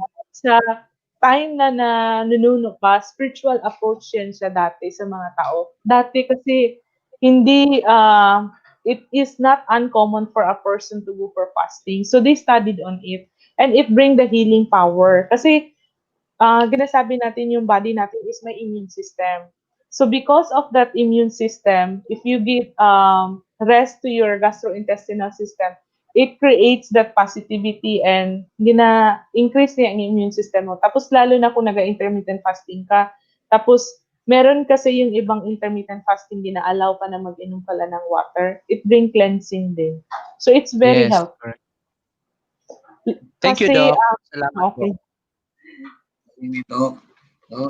Pero ang dami natin natutunan at maraming advice, no? Kaya ang ating mga viewer ay lubos-lubos po yung pasalamat, no, yung mga kanilang mga nakalituhan, lalong-lalo na sa mga symptoms na mga napag-usapan. No, kasi minsan may ubo, may sipon, naku, COVID na. So yun ang mostly na mga laging nasa isip ng ating mga guro. Kaya it added stress. No, pa? Yes. Sir Rick, So, Ma'am Maureen, we take this chance now to invite our teachers and personnel na pag may mga queries po sila, no, we have our medical officers in the different 11 SDOs throughout Region 11. So they feel free, no, they can call. May mga ibang doctors din na mga medical officers natin, they have their numbers given, no, and even nurses in the different districts. So importante lang they'll get in touch, they'll get the correct information para hindi po mas mislead ang ating mga teachers and personnel. Like Dr. Dasbier Sohal here, very fortunate po ang SDO Tagum City having her with them. tayo mga medical officer. Kaya, Yes, thank you so much, Sir Jim. Meron din katanungan for Dr. Mines. So can we invite Dr. I'm Mines here. to be Yes, on sure. screen? Yes, I'm here. I'm here. Sorry. Okay. Yes. Thank you so much, Doc. Okay, Doc, there is a question. So, this is it. What challenges you most in joining in the government service? Okay. Yeah. Thank you for asking that question. Having been used to the private sector for a number of years, actually, yung 30 years ko is from the private sector. I just have difficulty adjusting to the processes, the procedures in the government. For example, I need something in the private sector, being the administrator, it's so easy. Just make a request, and after 3 days, you have it. But in the government, it's so different. You have to go through a process. But I don't mind. I like learning. The important thing is that there are people around me who can teach me how to do it. Yun lang naman. Of course, it's also a challenge, the fact that we are still applying for, recognition from CHED, but it's not a challenge that I know we cannot overcome. We can always do it with the help of people around me, of course, with the help of people in the local government unit of Mako. Thank you for asking that question. Thank you. Thank you so much, Doc Mines. So you are truly an epitome, of course, of being an effective teacher on this age and time. What truly Trying. needs of that. Yes. Trying very much. Yeah. Trying my best. Thank you also for your patience and perseverance, Dr. Ronnie. Thank you for staying with us until this time. Yes. I learned a lot from Dr. Das. I like so much what I've heard. In fact, may tanong sana ako, pero I'll save it. Mag-search na lang ako sa internet so that we can give the chance to the teachers to ask you questions. I was also taking down notes po during the sharing of Dr. Ronnie and Dr. Das. Wow. Thank you. Yes, Sir Jay, meron pa ring question and Sir Rick to Dr. Mines. go Yes, ahead. okay. So as an expert educator, what advice can you give to our millennial teachers? I think with millennial teachers, there's not much a problem insofar as adapting to technology. Diba? As I said a while ago, it is not so much a problem for millennials because they are digital natives. The problem is more of the seasoned teachers. Those who are rather long in the profession are not so tech savvy. But the problem with millennials is that there are certain characteristics that uh, I'm sorry to say this because it might be my bias, but it's said that millennials really have different values, and it's a good thing that they have different values, and I would not dare to say that during my time, because it's a no-no. It's a big Yeah. no-no because our time is today. The time of teachers is it's always today. There's no such thing as during our time. But I guess it just requires a little more understanding. In the case of administrators who are handling these millennial teachers, maybe providing them with more training so that they can really have a grasp that with millennial students and millennial teachers, there has to be a certain balance. You have to toe the line in so far as teaching is concerned. Kasi meron term dun sa mga ano, di ba? Parang entitled daw yung mga millennials. And sometimes it gets in the way of teaching. But other than that, walang problema sa millennials. In fact, dahil ang generation gap is very very little, then the adjustment of millennials to the students of today is actually just very little. Walang problema. Wow. Am I able to answer the question? Okay lang ba yun? And Yes, of of course, I course. mentioned a while ago, just learn to love your students, to spark and ignite their interest all the time. Yes. Yes, Thank you so much. thank you, Doc Ronnie, no, Maureen, Sir Rick, and Dr. Das. I'd like to pick up that line of Dr. Ronnie kasi sa sharing niya kanina on slide number 5 for the tips. She said that when we love our students genuinely, we become a positive influence in their lives. Indeed, indeed. Right. That's true. Indeed. We learn a lot. Anyways, ito yung mga discussion na talagang napapanahon. No? Yung, ang doktor nagtanong sa kapwa doktor, pero iba yung kanilang scope of specialization. Kaya ang Yeah. ating kumbaga Because is because Sir Rick and Ma'am Maureen, we value the three aspects kasi the mental, the physical, and of course the behavior through the sharing of Doc Mines for our deputy teachers. No, panghuna-huna, pagbati, ug lihok. So that is what the vision now of Dr. Hua, putting all these three experts this afternoon in our webinar. Thank you po sa inyong lahat. thank you very much. Yes. Thank That, you. di ba, Doc Mines, that goes with the Bloom's taxonomy level, the cognitive, the behavioral, Yeah, and the affective domain. Yes. yeah. Agree. So, I so Correct, agree. correct. yes. God Pwede is good. naman. At saka, Pwede po mag Itong ating episode na to. No? Dr. Sohal would Napaka-important. like to say something. Doc Sohal. Pwede po mag-advertise na lang din ako, sir. Kasi, ano po, Tagum City, it's, I think, long time na. We have every week, every Friday, 10 to 12 noon. We have episodes of on health, no? On mental health, on wellness, iba-ibang mga sakit. This Friday, it Yes. will be mental health. So please feel free to join us. We have make it public. Please feel free for consultation kasi maliit yung presentation namin. And then we go on free consultation, no? So online. So we just So like that's to in invite everybody. FB of DepEd Tagum City Division. I was their Opo. guest last Friday. So FB Live Yeah. po sila, DepEd Opo. Tagum City. Catch it every Thank Friday 10 a.m. Thank you. Ako pa ang nag-plug na tumulong kay Doc. Yeah. You watch Sir it. Jim, at saka Sir Rick, Yes, bigyan natin ma'am. ng messages sina Doc Suhal and Doc Mines before we can Final live. words? Yeah. Yeah. Oh, parting words, no? Sino Doc magsimula? Mines first. Doc Ronnie, your parting words for Well, our as for teachers me, of all I course. can say is thank you so much for this chance. I think the teachers of it's really a challenge to be a teacher of today, as I mentioned a while ago. Uh, it cannot be, before we never imagined that teaching will be this way. As Dr. Pitalvero mentioned a while ago, maraming modalities, and it's a challenge for a teacher to be able to handle all this. But we can. We are teachers. We've been used to doing our job so well, and I don't think that there's no one among us who cannot hurdle this changes in the new normal. Kaya natin ito, and the important thing is to fill our cup with love so that I mean, as I said, if we are bumped by somebody, love is what will spill from our cup. Thank you so much. Thank you. Thank you very much, Doc Ines. Can Doc Sahol? Sahol? Yes, parting Thank word. you, Doc Mines.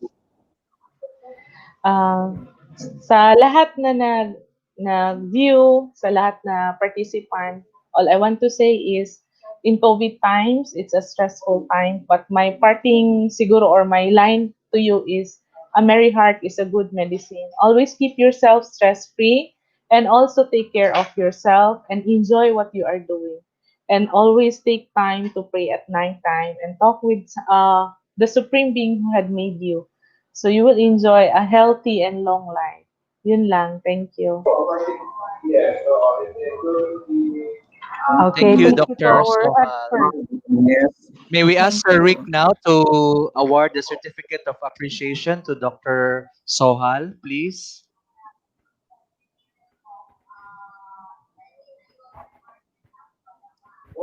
Doc Sahol. Okay. Okay, I will read the certificate of appreciation is given to Dr. Dasbir C. Sohal for her invaluable time and effort rendered as a speaker during the regional psychosocial and wellness Kumustahan Gathering given on the 7th of September 2011 at Florence, Davao City, signed for Evelyn R. Petalbero, Secretary, Officer in Charge, Office of the Regional Director. Thank you very much, Dr. Dasbir Sahar.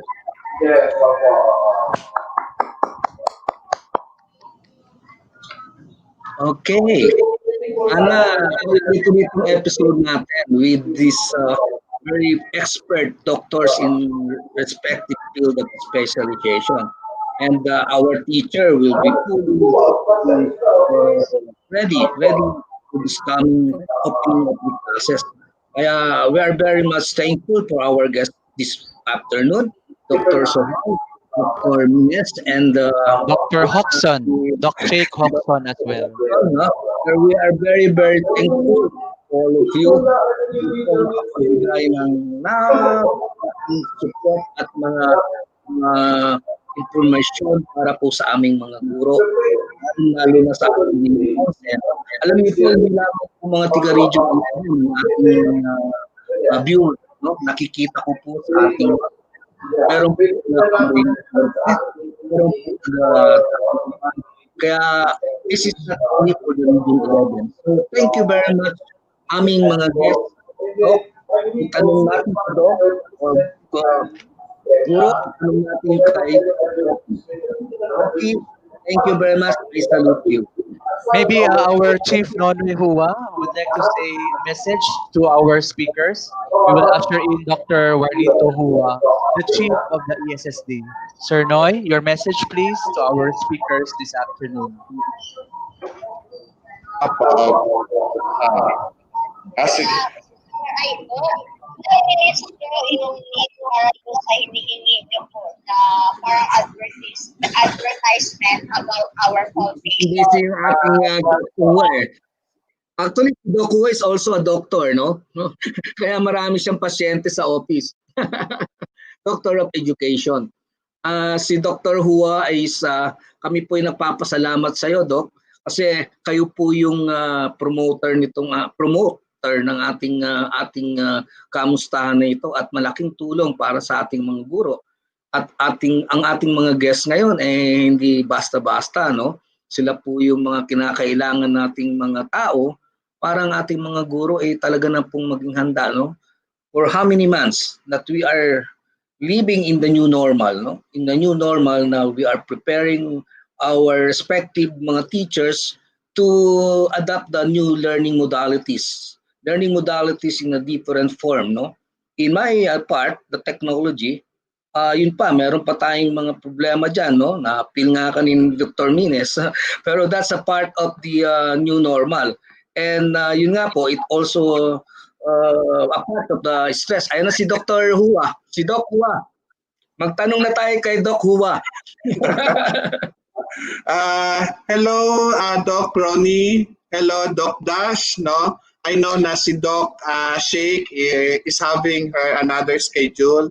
So thank you very much for sharing your time, no, your expertise, no.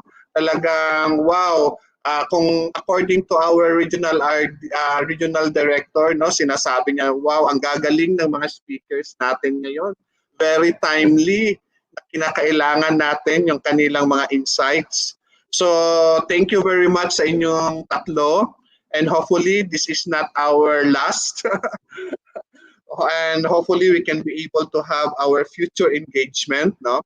Because we really need you in the Department of Education.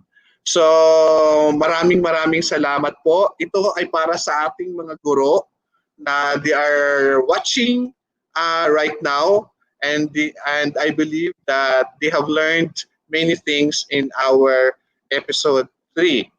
Yeah. No, kayo ang kinakailangan ng ating mga guro ngayon.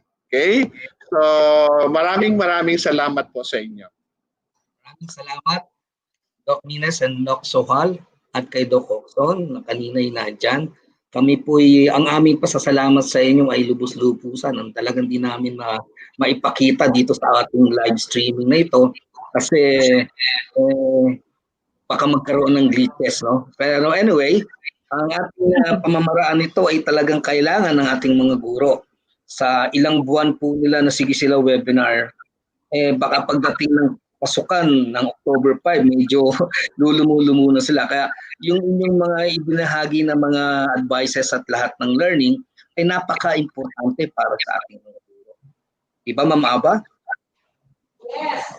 And indeed, Sir Rick Ginto. Sabi pa nga ni Regional Director, Dr. Evelyn R. Caldero, that a merry heart is the best medicine and a Yes, beauty no? is rest. Pero ito, hindi ito para kay Doc Sohal at saka kay Doc Ines. Merong isang question dito. Kay Doc, huwag tayo magtanong. Ito. Galing kay Michelle Cinco Bataw, no? Hello po. Hello po, Sir Rick. Valid na po ba ang report ang teachers sa school?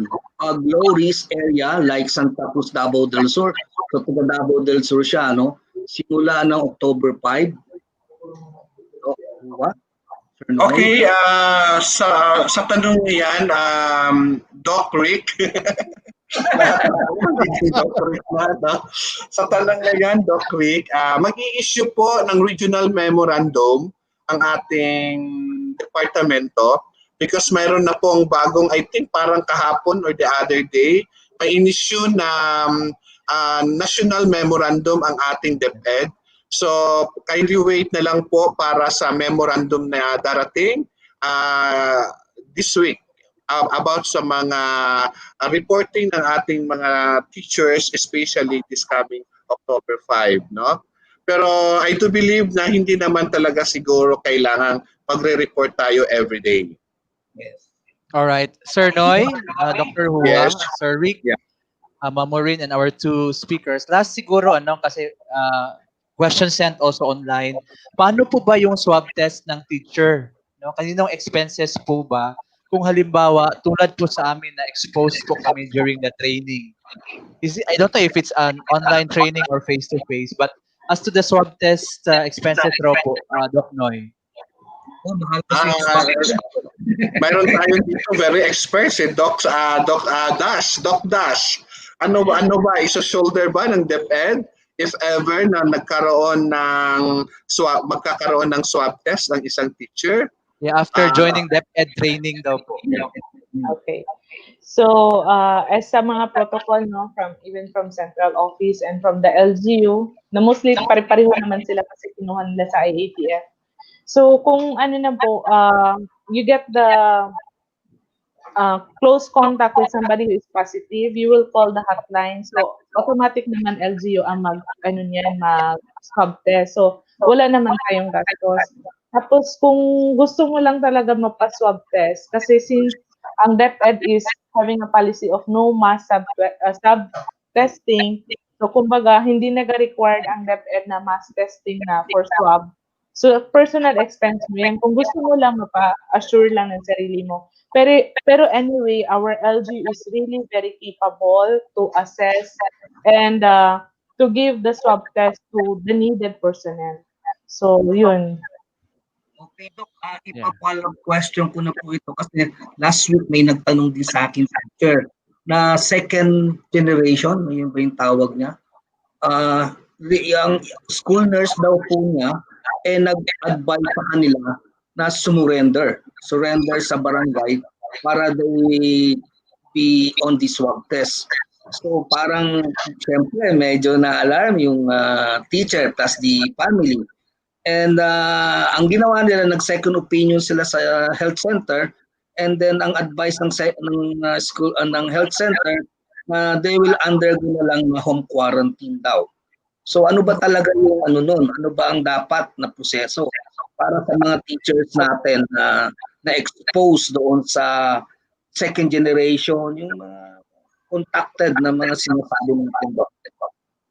Sige, i-example ko na lang para mas maintindihan ko, sir.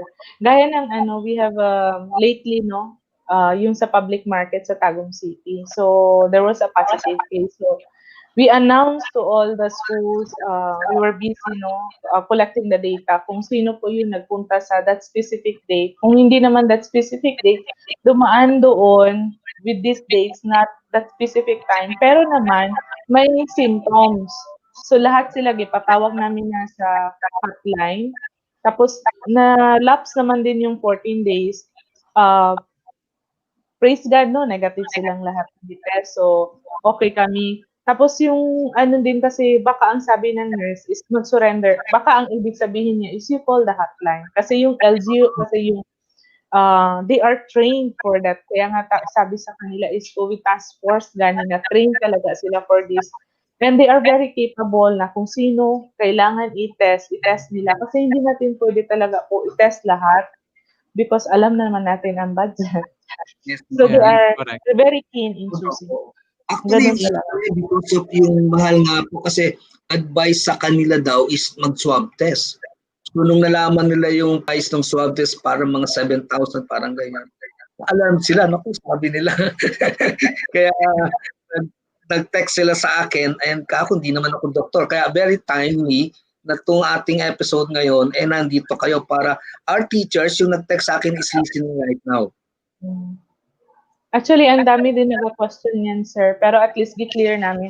Kasi sa Tagum City, I really personally went validation, school to school talaga kami. We have several webinar. Actually, before central office asked, we do already the webinars online. And then when central office asked, we do another webinar and isa-isahin namin yung protocol. Then we go to school validation and technical assistance, teaching them and telling them kasi bago kasi talaga po talaga ang COVID. So we don't expect from teachers knowing it, observing it like medical personnel. And after that, katatapos lang namin nag-monitoring po. So at least they are now aware and then medyo ano na, hindi na masyado ganun yung question. But if you have question, you can ask. Yes, thank you, Dr. Sohal. So, ang point doon is coordinate and ask your medical officer in the SDO or your nurses in the district. Buti na lang kay Dr. Ronnie, next year pa mag-open yung school niya sa Mako. So, baka may vaccine na po next year. Di ba, Doc? All right. Thank you. Thank you very much. Okay, so we have shared so much and information overload at this time, coming all the experts in both in psychology, in the field of medicine, and in the field of doctor of education. Wow, it's quite a lot in the celebration of the National Teachers Month, and the teachers are all ready and equipped, flourished on October 5, 2020. Di ba, Sir Jim and Sir Rick? Yes, ma'am. Yes. Overall ng mga teachers natin, they are very thankful to our speakers because the sharing of the expertise is made them very happy now and they know everything what they're going to do. Mabuhay daw po tayong lahat. Kahit di Yes, kami thank doktor, you. we will include ourselves there. And let us not forget what RD Evelyn R. Petalvero earlier shared in her message that Regional Office 11 is always here to support the needs of the SDOs, may it be personnel or teachers alike, as long as walang legal impediment. Kasi nga po, ang vision lang po talaga ng DepEd Region 11 is to see our teachers becoming happy, healthy, safe, successful, and fulfilled. Yes. Sabi ko, just call our name and we will be there. Yeah. Okay, so ngayon naman, sirs and moms, message na naman of our Chief of the Education Support Services Division, Chief Warlito E. Hua. Okay, Bye-bye, so Doc. once again, good afternoon to all of us, especially to our invited guest speakers for this episode. The Guro, itanong mo kay Doc. So hopefully we have learned a lot from our speakers. And thank you to our regional director, to our assistant regional director, and to all our regional DepEd family for having this kind of initiative in order for us to reach out to our teachers, especially in this time of pandemic and as we celebrate the World Teachers Day, and as we get ready towards the opening of our school year this coming October 5. So thank you to our management team, especially to the technical team, to Sir Rick Ginto, to Teacher Maymay, to Doc Ava, and Doc Jimmy.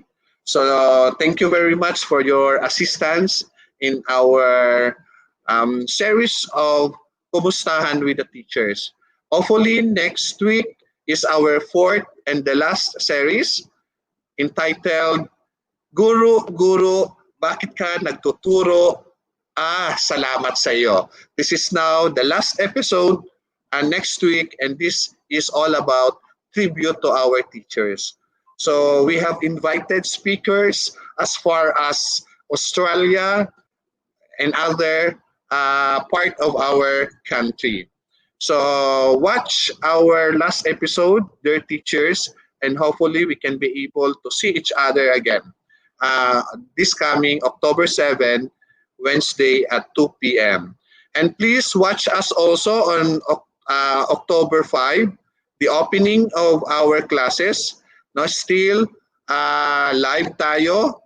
Ibibigay lang namin yung ating link. And then on October 9 for our World Teachers Day, and then marami tayong mga iba't ibang activities na gagawin, especially the grand raffle draw na gagawin ngayong October 9, which is ang dami nating mga prizes, especially the first prize is the single motorcycle. So we expect that you will join in order for us to be always smiling and always happy. Good afternoon, everyone, and advance happy Teachers Day to all of you. Okay, thank you to our Chief of the Education Support Services Division, Chief Orlito Ihua. And still, we are very privileged because they are still live and alive on screen. Dr. Sohal and Dr. Lee. They're still waiting for the questions of our teachers, no? Kaya our teachers who are very lucky that our doctors are still here, waiting for your all questions. Before anything else, siguro they're waiting doon sa mga winner, no? Ang ating mga winner, kasi may load po tayong binibigay sa kanila, no? The load equivalent to 200 pesos, imagine. And it is care of Dr. Hua also.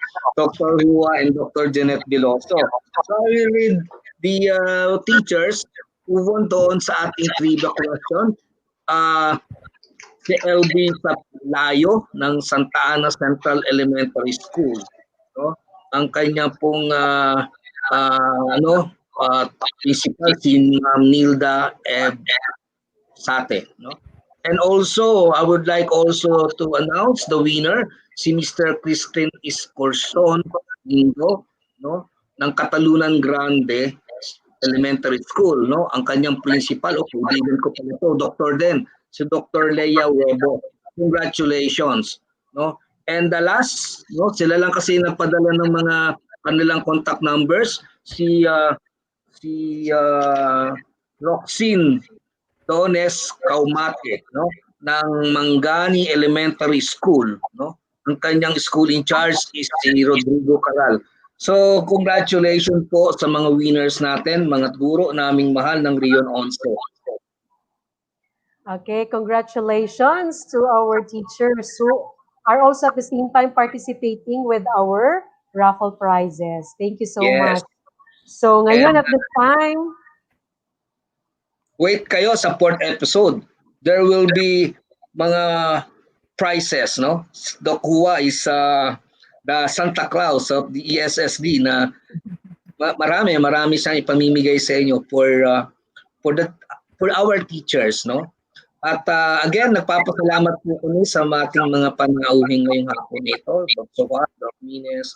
Pag po kayong madadala sa amin, kailangan po namin kayo sa ating normal na edukasyon na magbubukas po ngayong Oktobre 5. No? Maraming salamat po on behalf of our director, Dr. Evelyn Petalgaro, our Assistant Regional Director, Maria Ines Asuncion, lubos po ang pasasalamat namin sa sana maulit-ulit. No? Okay, thank you so much. And of course, to our genuine and flourishing teachers in the Region 11, in the 11 Schools Division offices in the Region 11, thank you so much. And this is your day. And of course, we all celebrate with a smile and always have the spark and always make a difference in our learners' lives. Yes. So as usual, before we close, let us count down. 5, 5, 4, 4, 3, 3, 2, 3. 1. 1. Thank you. Bye-bye. Thank you. Thank you Bye-bye. very much. So See much. you.